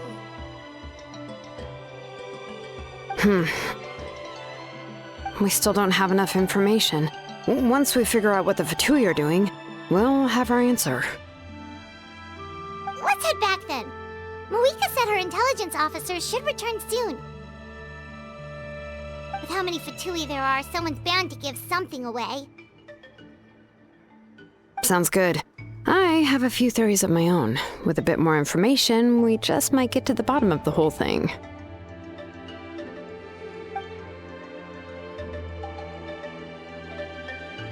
I was just about to ask. Count me in. If I was just a bit faster, we could have prevented a few people from getting hurt. People who could help us in the next battle. It's all a chain reaction.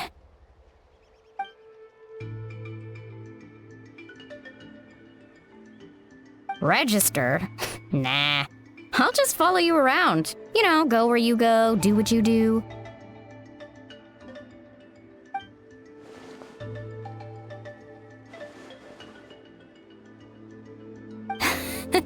You got it. I just don't want to make the trip back. It's so far. All right. See you all later. Let's get together and celebrate once this is over. Oh, you betcha!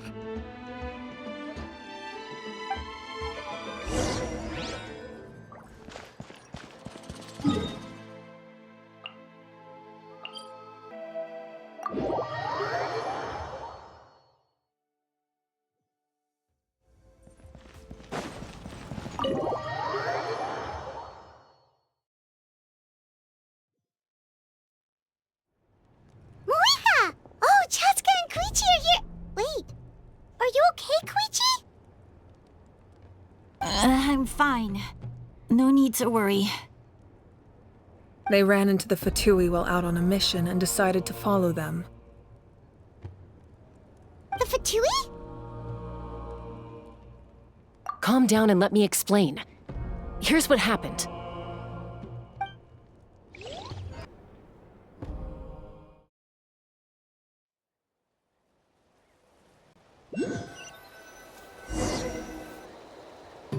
Watch out.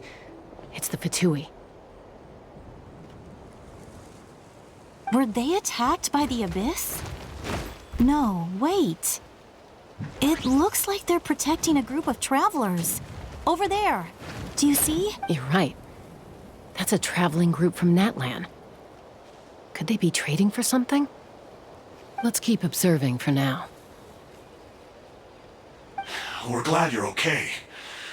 Given the appearance of abyss monsters all over Natlan, you should cancel your journey and seek shelter at the stadium or one of the tribes. Thank you so much. I wish there was something we could give you. We don't expect anything in return. We were out on a mission and saw you being attacked. It was our decision to help. If you truly wish to repay the favor, you can keep this a secret. If anyone asks, just say you were saved by warriors from Natlin. Okay, we can do that. But... We're not asking you to cover up our activities. We haven't done anything illegal. Our captain simply wishes to remain undisturbed. Nonetheless, the decision remains yours. If we wanted to keep you quiet, we would have employed a harsher method. Got it. We'll get going now. Did you hear that? They mentioned a captain. Isn't that who the Pyro Archon is looking for? Exactly. We could be onto something big. Still, there was no trade. They were just helping people in need. I didn't sense an ulterior motive. I didn't believe the captain when he said he wanted to save Natlin. But based on what we just saw, it's possible he was telling the truth. Maybe we've been wrong about the Fatui this whole time. It's too early to say. Let's follow them and see what's really going on.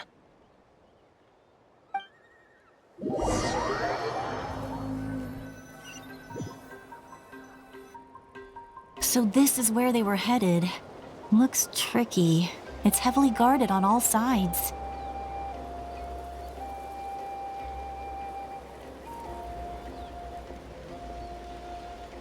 Koichi, wait for me here. I'll go in and check it out. Oh, no you don't. How are you planning to get through all the guards? Look, I can use this terrain to my advantage. With our tribe's special way of getting around, I doubt they'll see me coming. We still can't see anything on the inside. What if you can't find cover? You won't have anyone to watch your back if you go in alone. The more heavily guarded the location, the more valuable the secrets. Even if the captain isn't here, we can still figure out what the Fatui are planning. That intel is worth the risk.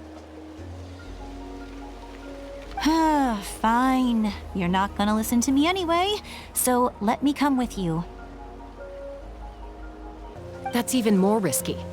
You've been running around saving people for days. You're already at your limit. I'm confident I can protect myself. I'm not sure you can say the same. At least right now.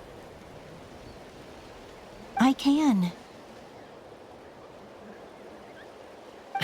You really believe that? Fine, don't believe me. But you can't honestly tell me infiltrating a heavily guarded Fatui hideout all on your own sounds more reasonable. You know, growing up, even if I insisted on doing something, it never gave you any trouble. I'm not sure you can say the same. All right. If we start arguing, this will never end. We can't let this opportunity go to waste. Guess that means I win. Don't worry, you're not the only capable young person from our tribe. I can handle this. All right, same plan as usual. We split up, communicate with hand signals, make sure our blind spots are covered, and support each other once we strike. Got your ropes? Yeah, let's go.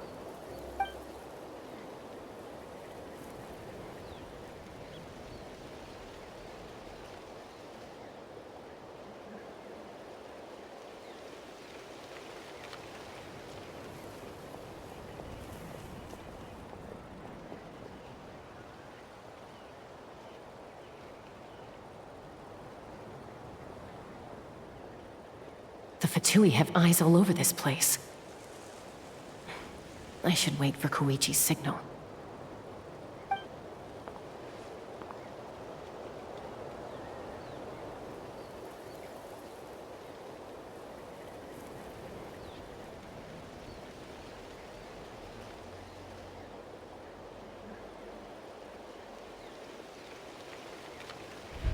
Now.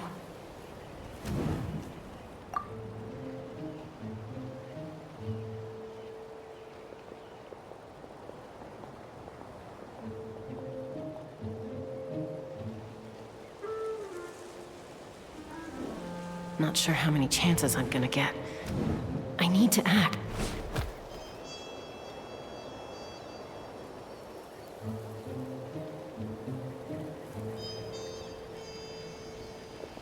Good. I made it without getting caught. I should get to that platform over there.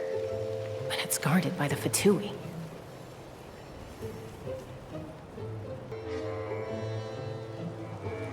Koichi should have line of sight.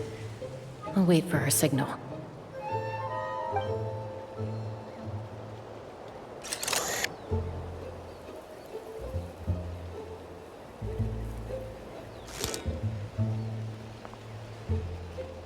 That's it.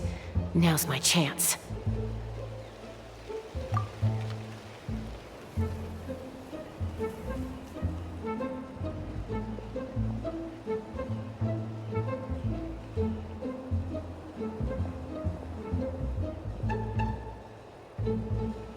It's no use staying in one place. I should keep moving. Looks like Chaska is helping me by keeping an eye on the Fatui movements. I'll wait for her signal.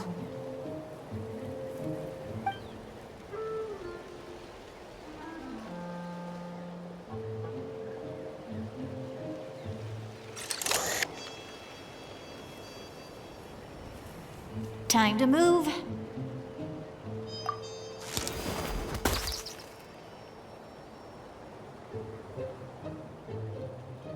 Whew! That was close. Almost got caught. Probably can't make it over in one go. I'll wait for my next chance. Now's my chance.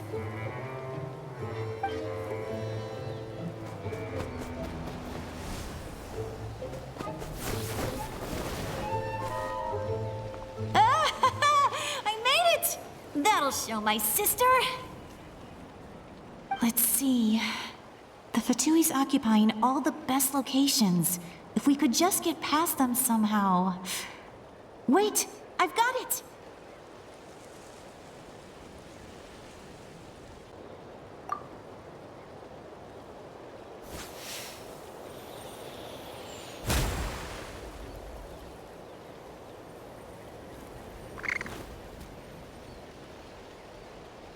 Huh?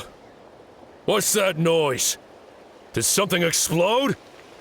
Oh! What the heck is that? What do you think you're doing? I could ask you the same thing! Good, they're arguing. Looks like they just needed an excuse. They've probably had enough of this job already. The people on the hill over there left to help their comrades. This is our chance.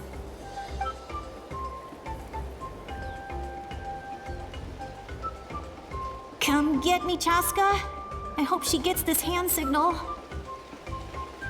That's Koichi's signal. Smart idea. Give me your hand, quick. Coming! I checked, and this way is completely clear. It should lead us to the deepest part of this place.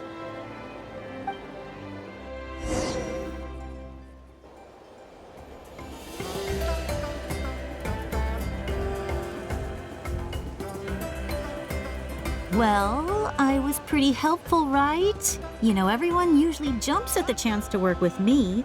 Not my own sister, though. No, she avoids me like her life depends on it. I was wrong, Koichi. You've done well.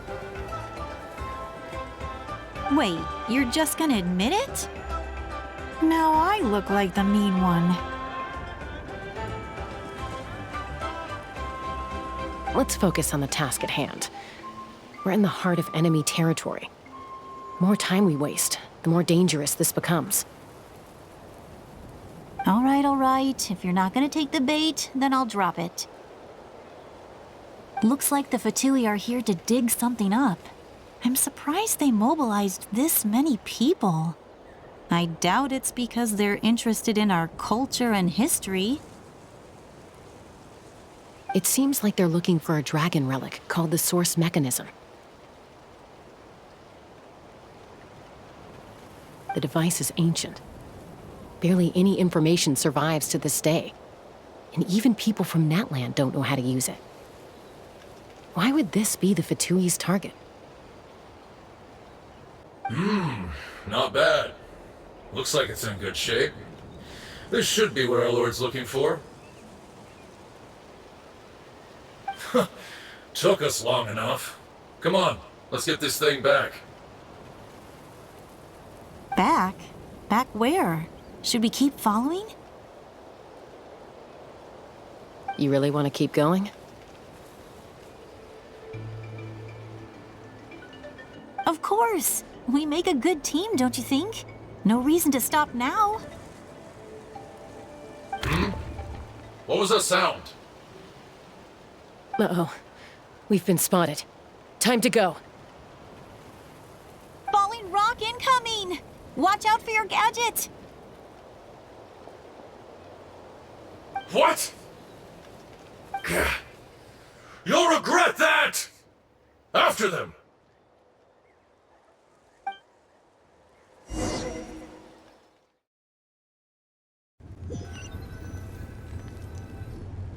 Once we got them off our tail, we went back to observe some more. They'd collected several identical pieces of something. It looked like they were waiting, though, so we decided to come back. So, Koichi got injured trying to get them off your tail?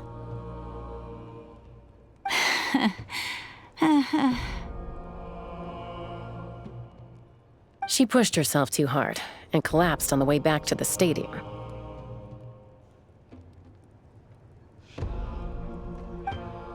Well, I didn't cause you any trouble while we were fighting, right? So my perfect record remains.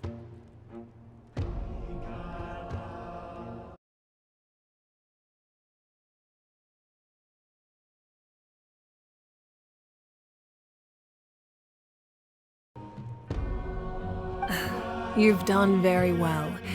I could make a comment on knowing your limits, but it's not my place. I know. I'm already reflecting on my actions. So, our current intel suggests the Fatui is after the source mechanism. The device is a complete mystery, even to us. What does the captain want with it? I have no idea. But it's safe to assume the device could serve a similar purpose to the Gnosis. Shilonen, I need you to gather every scholar in Natlin familiar with the secret source. I'll get right on it. Thank you both for your hard work. Koichi, it's time for you to get some rest. Oh, and there are gifts from your patients waiting at the speaker's chamber. I've prepared a small gift of my own as a token of gratitude. I'll send it to your home along with the others. My patience. That's so nice of them. Guess that means I'm doing something right. You don't need to give us anything, Archon. We were just doing our duty for Natlin. I should take Koichi home now. Well, if Koichi doesn't want her favorite Saurus crackers, then... I accept. Thank you, Archon. What am I gonna do with you?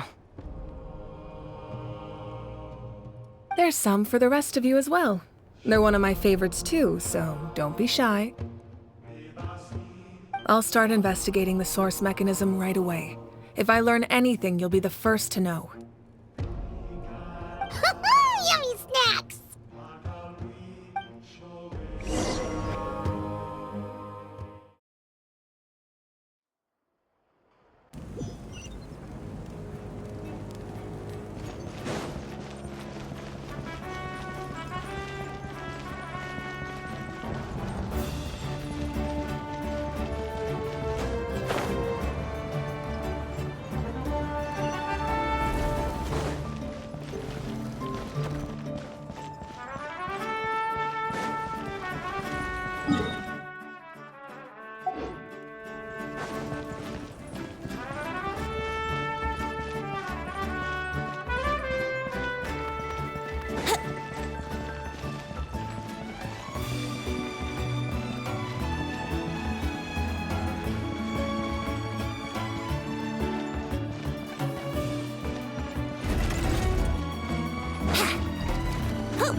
What's next for you two?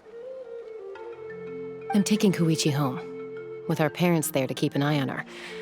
I can make sure she actually rests. Hey, it's not like I'm some kind of prisoner.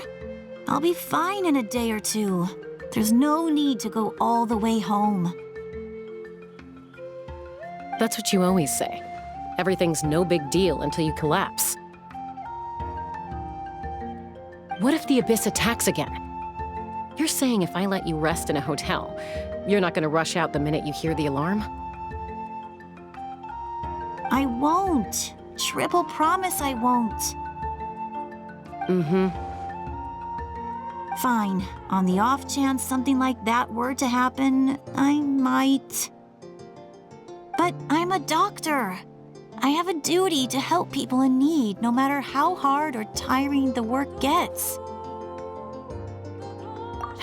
I guess you're right. But I don't have to like it. This reminds Paimon of when we first met. Except you were the one trying to stop Chaska from doing something dangerous. I do the same for anyone trying to put their life in danger. As a doctor, I don't want people to get hurt because of a rash decision. Then try to see things from my perspective. You clearly want to protect your patients. So can't you understand why your own sister would feel the same way about you? The two of you are the same, you know? I disagree. I understand the risks and costs of my decisions. Who wants to be like her? Overconfident, always making excuses when things go wrong. That's just not true. You think I don't have proof? Okay, don't get into another fight. Just pretend Paimon never said anything. Don't worry, Paimon. You didn't do anything wrong. Arguing is just how we communicate. Neither of us really takes it to heart. Plus, I guess we are similar in some ways. Maybe I rush into things without thinking, but I learned that from her. We're family. I can't help it if my older sister is a bad influence. Okay, you don't have to put it that way. So, you're all good now? Neither of us are really the type to back down, so we'll always have our differences. But still, we get along in our own way. Plus, I know you'll wake up one day and realize I was right all along. I just need to wait. Come on, let's get you home. See you later, Traveler and Paimon. I'll be back once everything's settled at home. There's no rush. At least grab a nice meal with your family. Bye, you two. Take care of yourselves out there.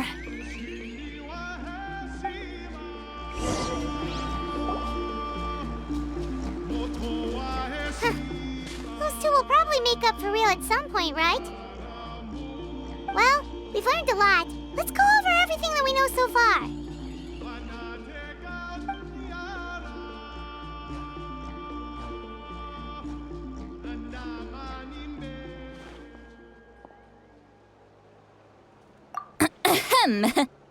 Sorry for popping up out of nowhere. Again.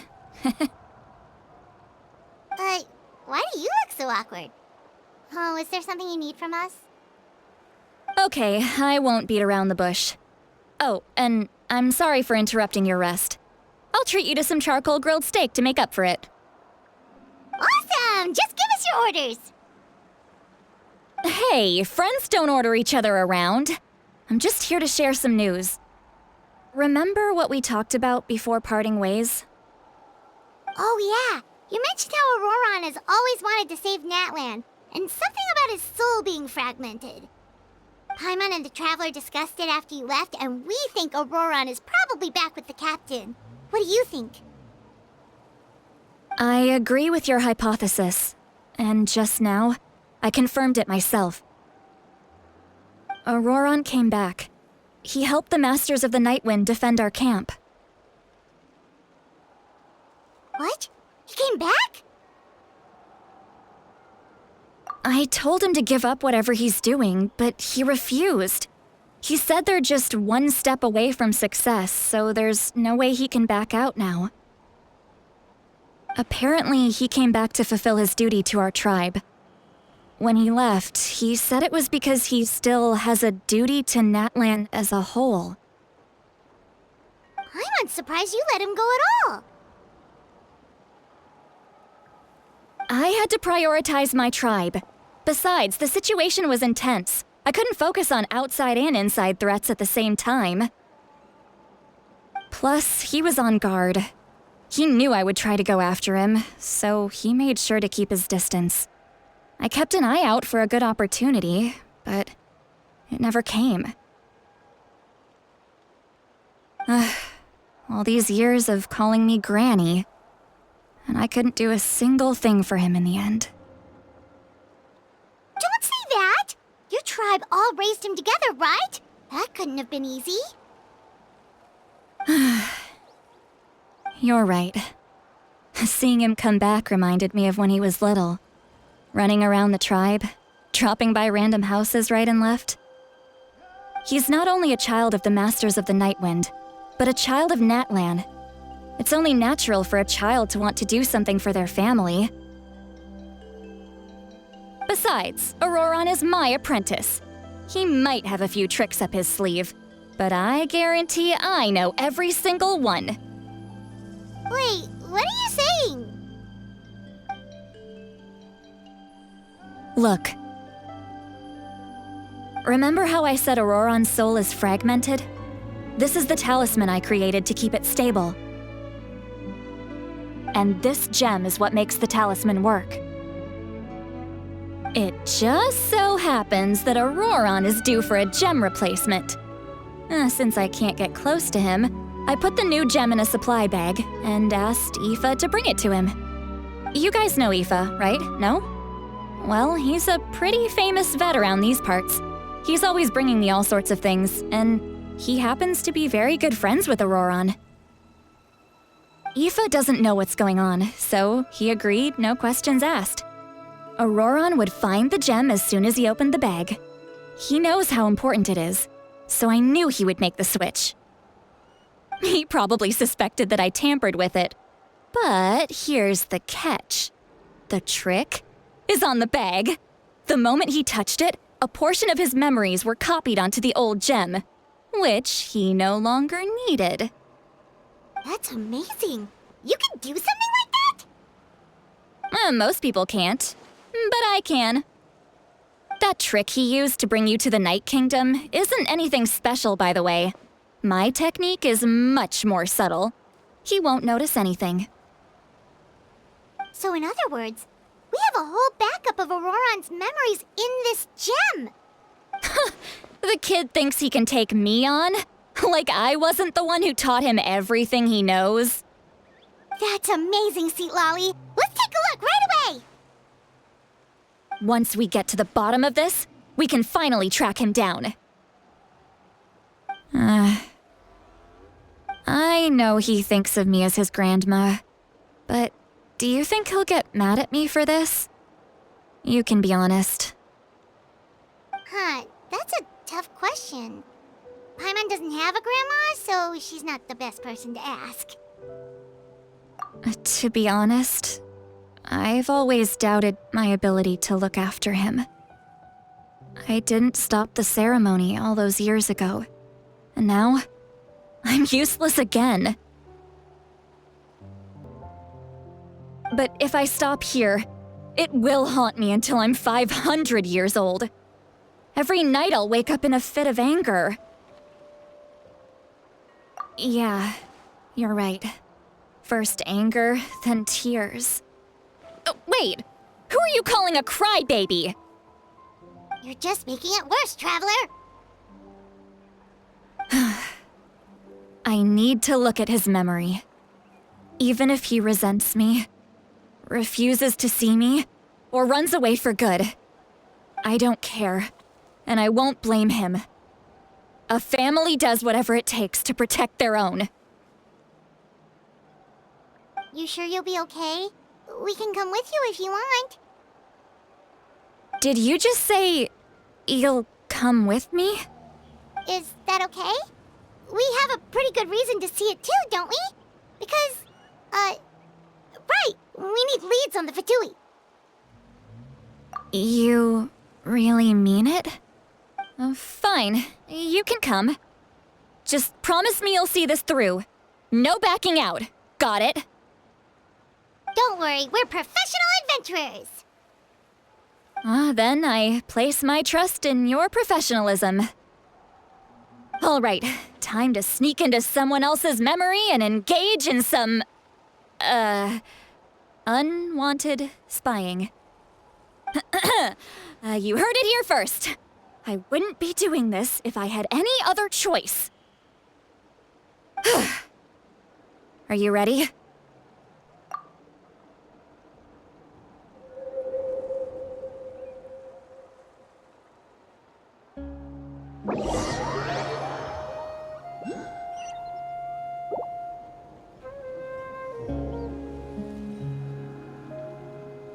Look how good you're doing. You'll grow into nice big radishes in the future. And you? Aoife says you're taking up too much space, but I think you're a good tree. What do you think?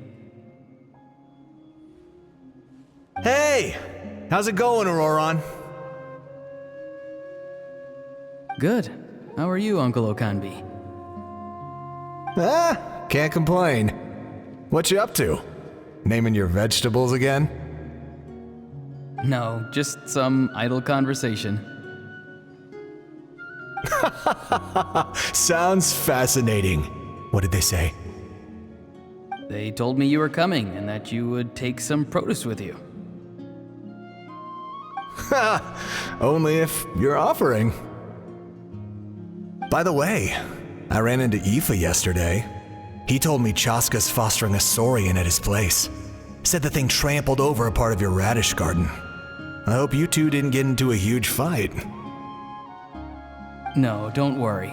I'll find a way for him to make it up to me. I've already wrapped your share of the produce. Here you go. You really knew I was coming. That's pretty amazing.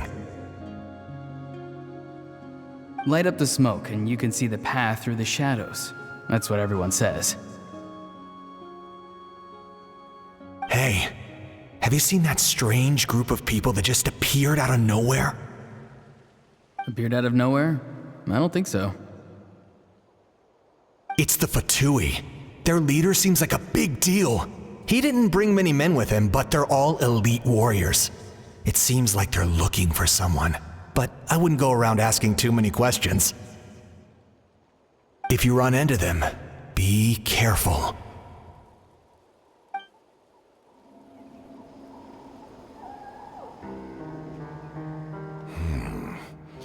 You're from the Masters of the Nightwind, are you not? Why do you live here alone? I enjoy living by myself out in the wild. I guess you're from the Fatui, the one everyone's calling a big deal. Not an inaccurate description. I'm looking for someone who may be known to you. Citlali is her name. Granny? What does an Outlander want with her? I've heard the name. You have business with her? There's no point to further questioning if you insist on hiding things from me. I shall seek answers elsewhere. Oh, he could tell I was lying and now he's leaving? He gave up just like that? Hey! At least tell me why you're looking for Citlali. It's none of your concern. I have my own means of tracking her down. Why are the Fatui looking for her? What does she have to do with them? I can't just let them go like this. I have to figure out what they're planning.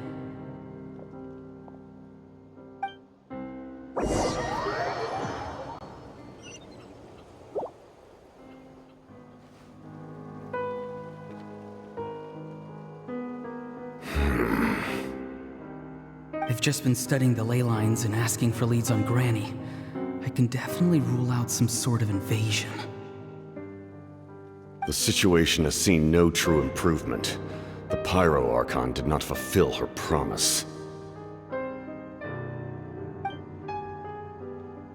My lord! Ignore him. He is no threat. He knows I'm following him, but he doesn't seem to care. He's strong, I can tell. But there's something unusual about him and also familiar in some way. I can't describe it.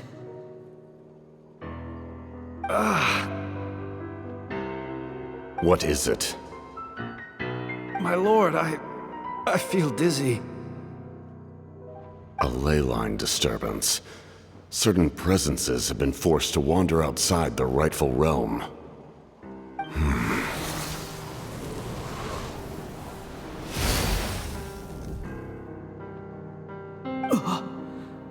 That was a spell from the Masters of the Nightwind. How did he know that? Is he sending those escaped souls back into the ley lines?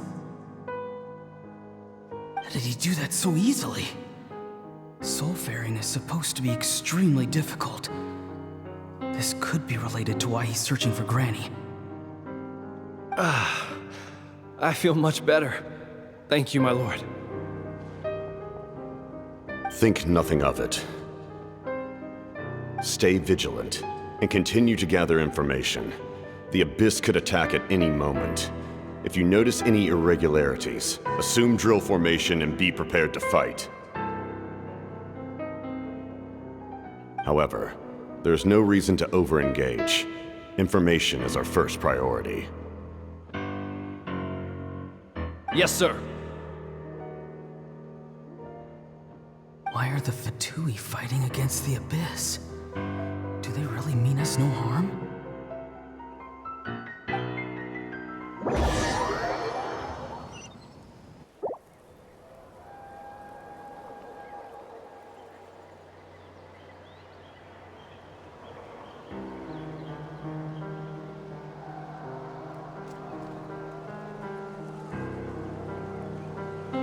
I've been following him this whole time and still they ignore me? Do they really not care? It seems like his subordinates referred to him as the captain. Never heard of him before. And now he's headed to the stadium. That's unusual. What is he gonna do? You two, with me. Everyone else, wait here as instructed. Send word to the other teams to retreat immediately if this fails. Yes, sir. He's going inside? But the Pyro Archon is in there. What does he want with her? Forgive me, my lord. Allow me to check one more time. Do you truly wish to do this? The time for idle observation is over. It now falls on me to act. This nation is out of time.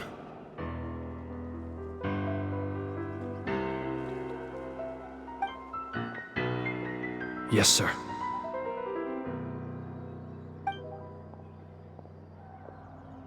He just walked straight into the stadium. What is he gonna do?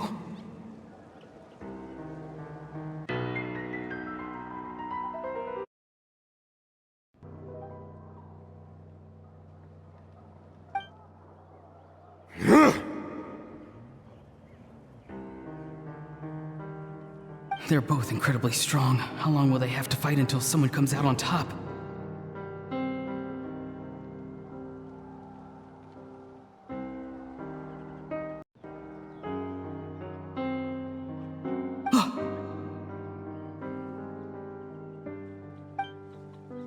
Wait, this feeling.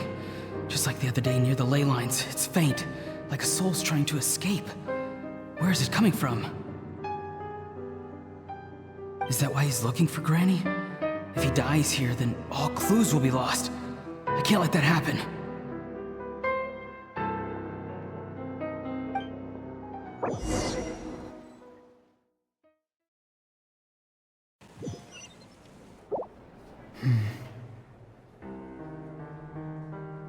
As for you, I must confess, I did not expect that little trick of yours to save the day. No matter how dense the fog, as long as the sun remains, we cannot turn day into night. She could have dispelled it. She simply chose not to. You don't have much time, and you're injured on top of that. What do you plan to do next? I'm beginning to see just how useful you may turn out to be. You heard something from here, didn't you?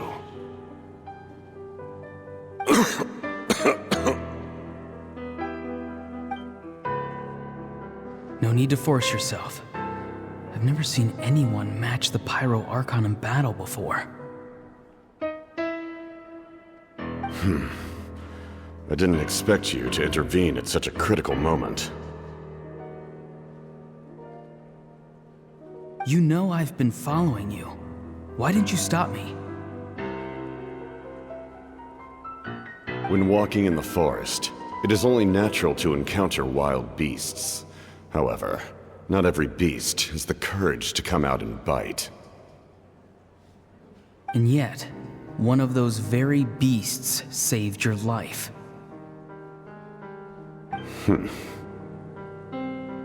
Then speak. What do you want? I didn't save you because I wanted something. My soul is more perceptive than others. I can sense that the ley lines are extremely weak. I don't know what the Pyro Archon is planning. The questions you asked her just now, well, I've had very similar doubts. So I felt like I had to help you. So, you can tell the truth. That was quite a reckless decision to make. I'm not sure you realize that. There's no turning back for me now. What I did back there is going to get me in a lot of trouble. You attacked the Pyro Archon in broad daylight, and I used my spell to save you. A single glance was likely all it took for her to recognize my tribe. So, we're in the same boat. You seem to care little for my thoughts on the matter. It's too late for that. Start from the beginning. Why are you looking for Citlali? Do you know her? Explain your relation to her first.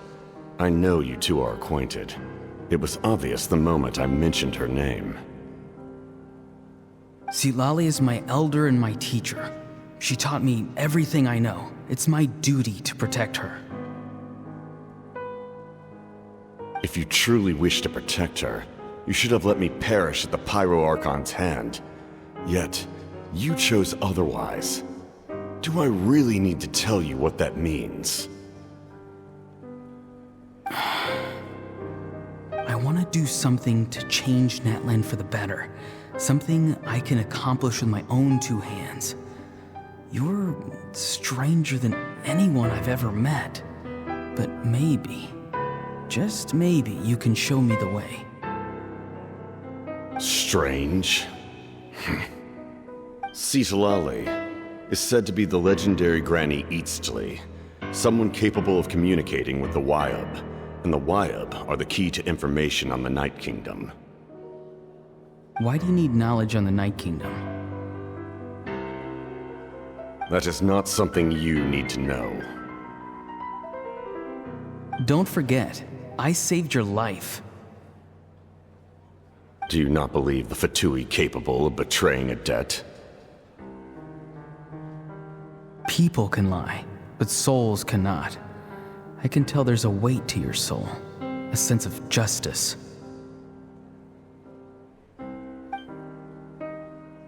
You may not live among your tribe, but you certainly know their tricks. I apologize for my rash judgment. You are more capable than I imagined.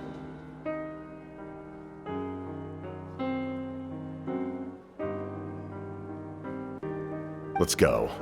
We'll see if you have what it takes to join my plan.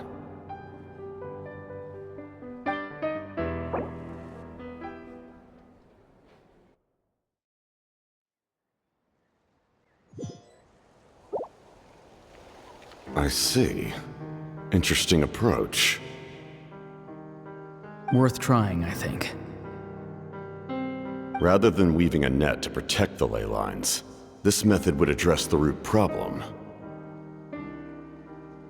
By reconstructing the ley lines themselves.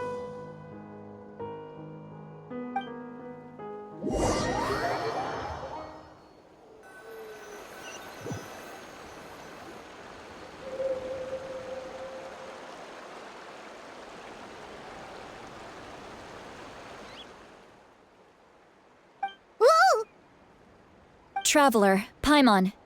Are you two alright? Paimon's fine, just, a little dizzy.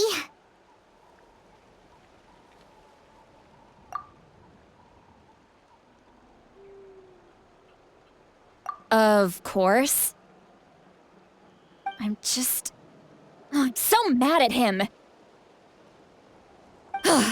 After everything, he still can't let go of the past. For some reason, he thinks he owes something to the people who cared for him. Stubborn, self-righteous fool. Where's that gonna get him? Now that he's all grown up, he thinks no one can tell him what to do? He thinks he can just run away whenever he wants. I'll show him. If he tries to run one more time, he's got another thing coming.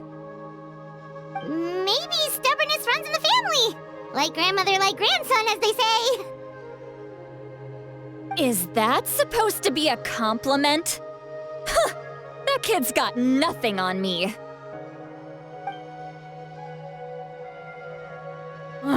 Anyway, back to what we just saw. Yeah, the captain seriously wants to reconstruct the ley lines? What does that even mean? Something like the loom of fate, maybe? But how does that help with the abyss? The loom of fate? Oh, it's kind of hard to explain. Basically, it's a device from Conrio that has unbelievable power. Anyway, if he really wants to manipulate the ley lines, everyone in Natlin will be affected. Oh, this is big. Which means the captain has been honest from the very beginning. Auroron's memory proves that. Why is he so obsessed with saving Natlan? Oh, we've got to tell Moika about this right away. Yes, she needs to know about this. Now.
Yahoo!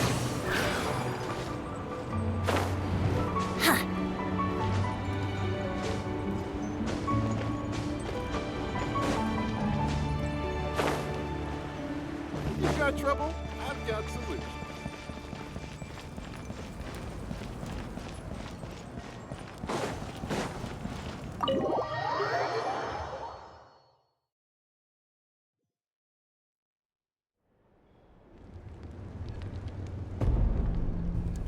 Malika!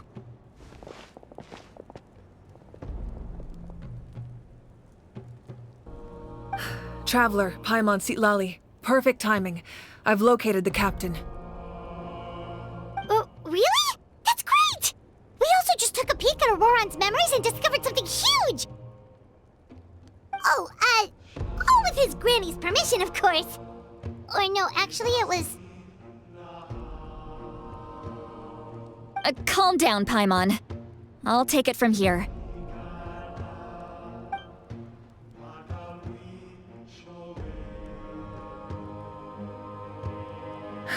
So the captain was searching for the source mechanism to reconstruct the ley lines. If his plan is already in motion, that means he knows exactly how to accomplish his goal. We have to stop him. Is reconstructing the ley lines a bad thing? Yes. It's not a simple fix. It would mean sacrificing nearly everything contained within the current ley lines, very similar to the price of using a gnosis. If he activates the mechanism, it's all over. We need to mobilize our forces as soon as possible. But what forces do we have? Kanich, Shilonen, you two, and myself. All other warriors are working to push back the Abyss on the front lines. But that's barely any people! Not to mention you lost your power, and they've got the captain on their side! Oh, maybe we really should get Sitlali to break Auroron's legs. That won't help us with the captain, I'm afraid. In any case, the Masters of the Nightwind are in urgent need of manpower. Sitlali, I was hoping you could head back and help defend the tribe. All right. I understand where I'm needed. I'll head out right away. Don't worry about your grandson. We'll figure something out for sure. I'll leave him to you all then. All right, back to the matter at hand. I don't believe defeating the captain needs to be our ultimate goal. Let me grab Shilonen and Kanich, then I'll tell you my idea.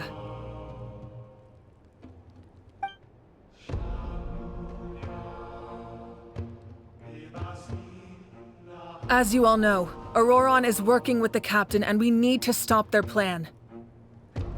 The captain is a formidable opponent, but that shouldn't deter us. In any case, a head-on confrontation isn't the best way to solve the issue.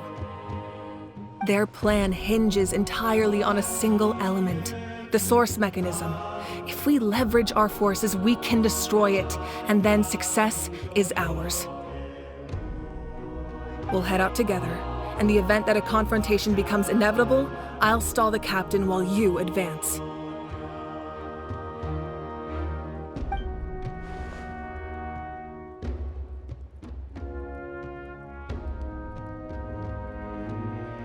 I agree with Kanich. The two of us can handle it. Listen to my plan first. Kanich, I want you and Ahau to launch an assault from the front and break through the Fatui defenses. The captain won't be on the front lines.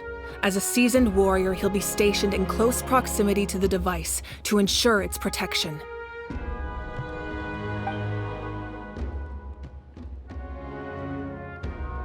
No. The purpose of the frontal assault is to gather the Fatui forces in one place. That way, it's easier for the rest of us to avoid them. Shilonen, I need you to do what your tribe does best, and dig a tunnel from the outskirts of the ruin. Once we get close to the device, we just need to destroy it.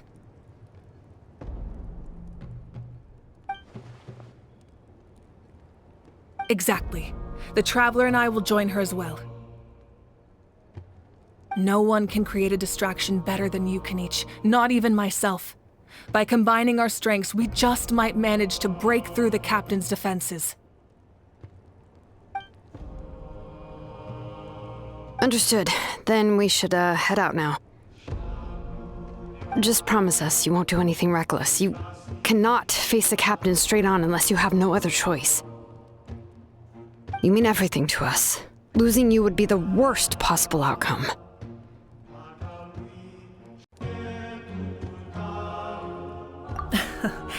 Thank you, everyone. You have my word. I'll proceed with caution.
Brace yourselves.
Here we go.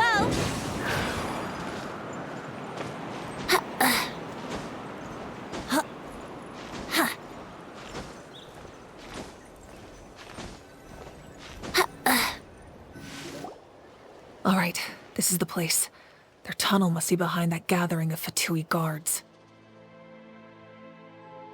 Any of the nearby mountains could be a good infiltration point, but if we want to stay under the radar, we should approach from the side.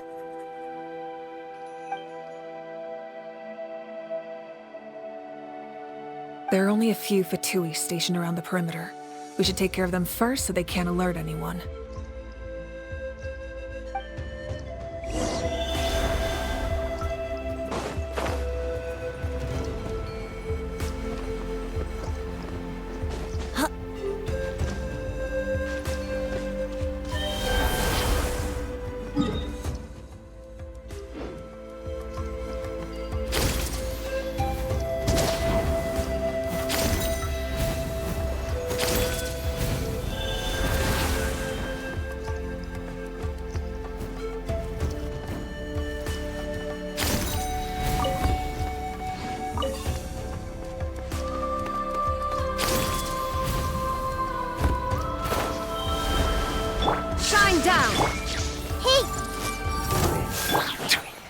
Silence!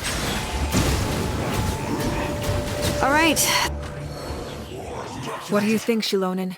Is this a good spot? Yeah, looks good. We'll take it from here.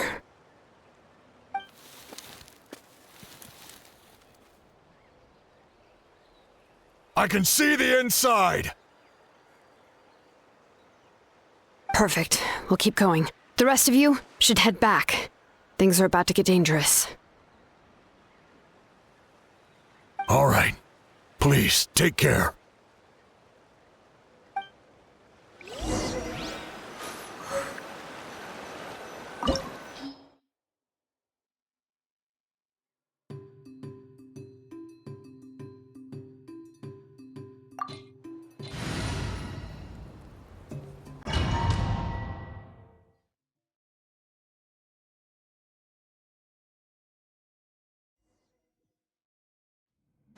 The Fatui wouldn't concentrate all their forces in one place.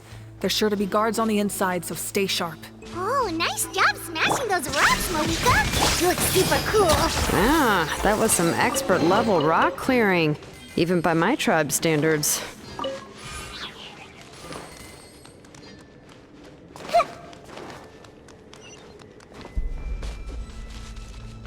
That must be the Fatui tunnel over there. We should steer clear and approach from the side.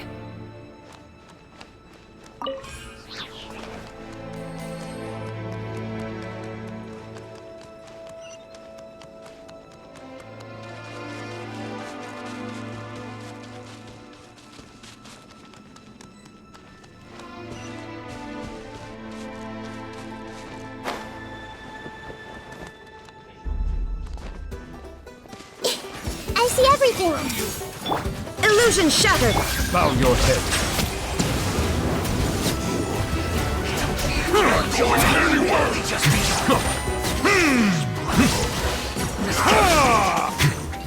Disgusting.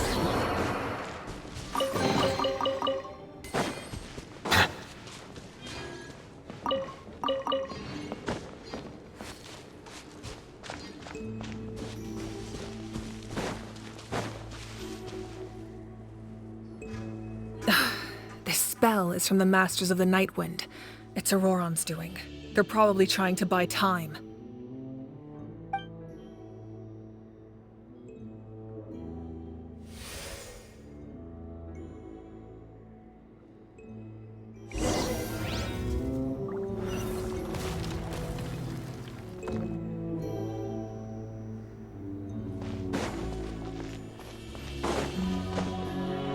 These wheels are relics from ancient times. We should try to restore them. These mechanisms probably control that wheel, right? Let's give them a try.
There is no escape!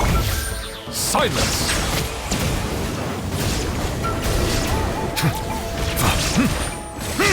Brace yourselves! Settle down!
This must be it.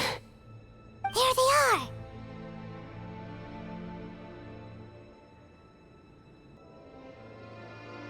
Oh, the captain's here too. Perfect. Looks like they focused their defenses over there. Oh, they're here. Huh. I thought the Pyro Archon would choose a frontal assault. It doesn't matter. They're too late anyway.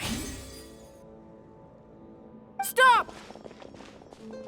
It's too late. We need to turn it off! I won't let you do this!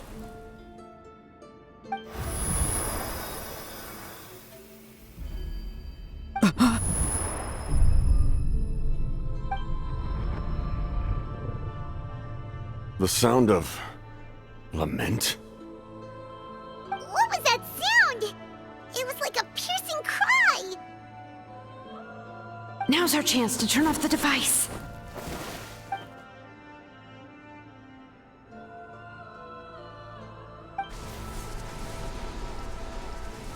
Oh, Auroran? How did he just... His movements have gotten a lot faster. Was Auroran always this good in battle?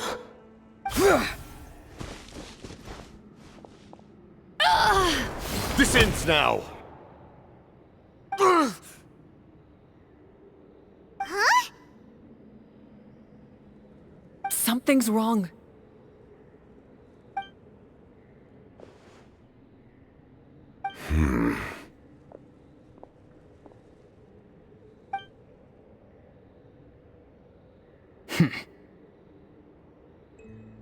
You are not Auroran. Who are you? What? Commander. You...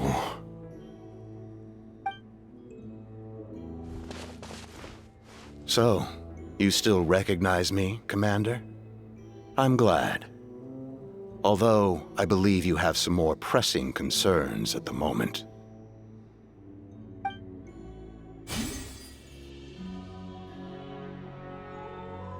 We did it! You see? You indulge your sense of honor for just a moment, and now you've lost your chance. Even now, you're still the same as ever. His voice is completely different. Is someone inhabiting Auroran's body? Stop worrying about other people's survival, about their losses and sacrifices. You just need to win. That must be why I've returned. For this moment. Please finish what you set out to do, Commander. I didn't expect to see you here, but I have to disagree. Abandoning one's comrades is not the way of a warrior. Why do you care about a doomed man? I know you can see it. He's already close to death.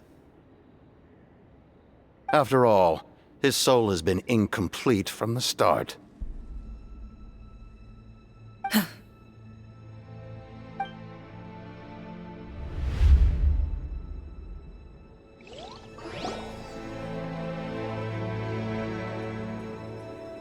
Oh, someone said I'm close to death. Is it because of that noise just now? The piercing cry came from underground when I activated the device. What's down there? Natlan's ley lines must be hiding some kind of secret.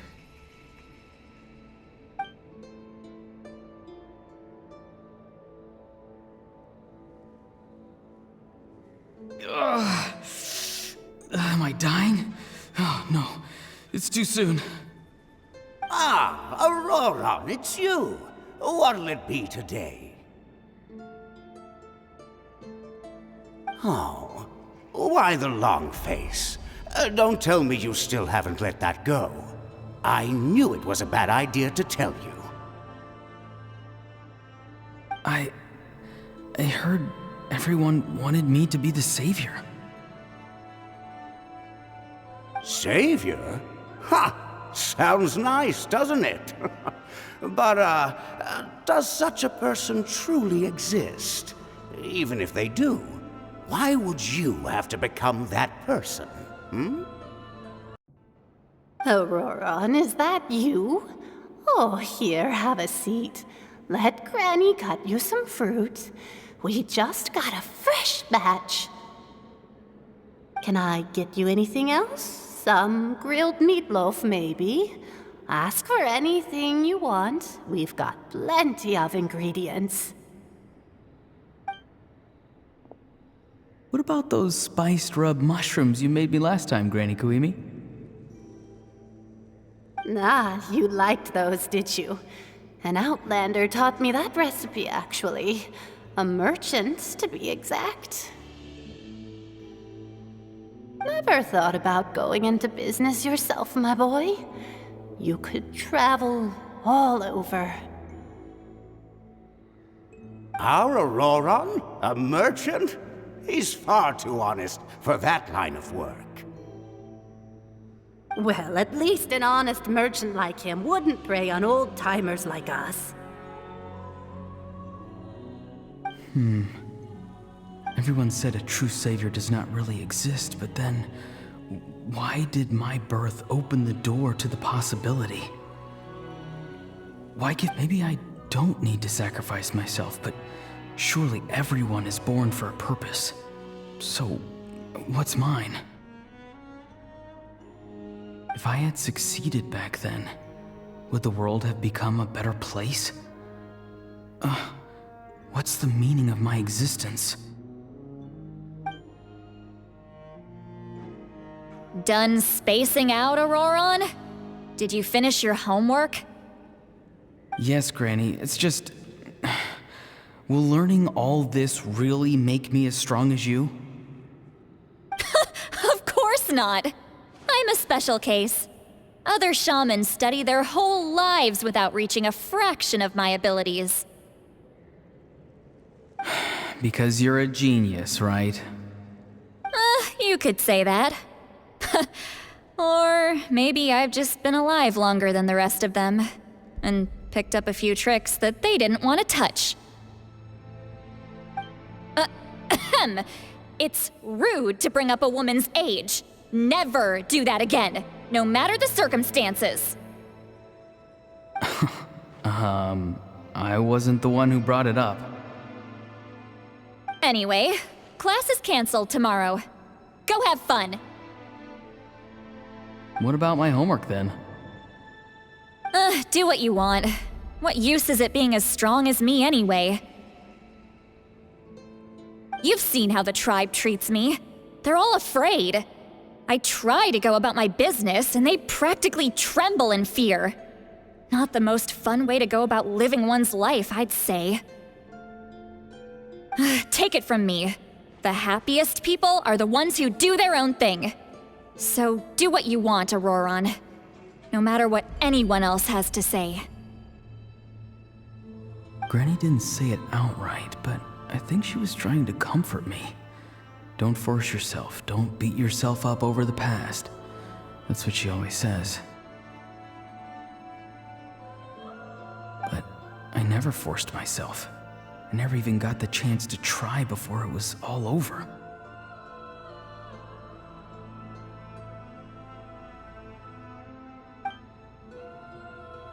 Hey, you zoning out over here again? There's such a thing as overwatering the radishes, you know. I was just looking at the aphids. Something interesting about them today? I noticed some on the ground. Maybe it got too cold yesterday and they couldn't handle it. Bummer. Guess that means less honey this year. Aoife, do you think being a vet is fun? Fun? I'm not sure about that. Do you think planting vegetables is fun?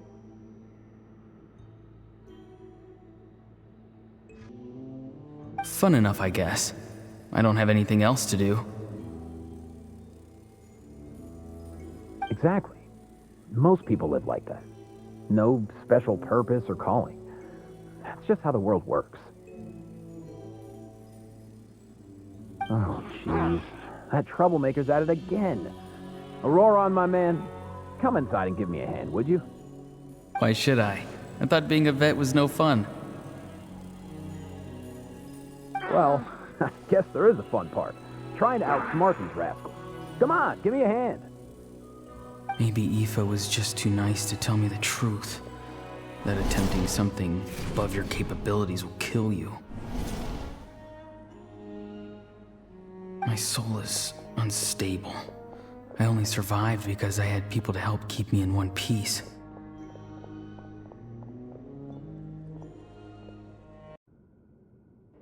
A part of me has always been missing. That's why the other spirits said I was close to death, but... Why struggle? It's a miracle you were even born. Just close your eyes and wait. It was you, the thing that came out of nowhere. Thing? I'm a warrior, far stronger than a weakling like you. I'm not weak. There's just a limit to what I can do.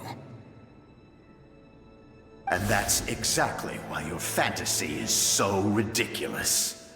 You really think a useless thing like you can save the world? Useless? Savior? Ha! Sounds nice, doesn't it? But, does such a person truly exist? Even if they do, why would you have to become that person? Exactly. Most people live like that. No special purpose or calling. That's just how the world works. Take it from me. The happiest people are the ones who do their own thing. So do what you want, Auroron. No matter what anyone else has to say. But I don't want things to end here. Auroron? It's all right. We'll take things from here. Every time they marched into battle, I had to stay behind. Don't worry. With the Archon on our side, the Abyss doesn't stand a chance. All the best warriors are fighting on the front lines. I want to do my part too. Both of us are bound to disappear. But your end will come sooner than mine, because you've been broken from the start. Once your soul shatters into pieces and dissipates into the wind, I will take temporary control over this body. I will serve my commander until the end. No. No, this isn't right. My life can't end like this. I still haven't done anything important with my life. My end will not come first, and I'm not giving up. I can't die here, no! I won't die here!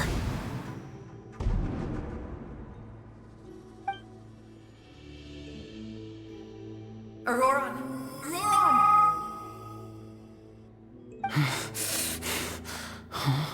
Control your mind. Feel the ground beneath your feet. This is not your end.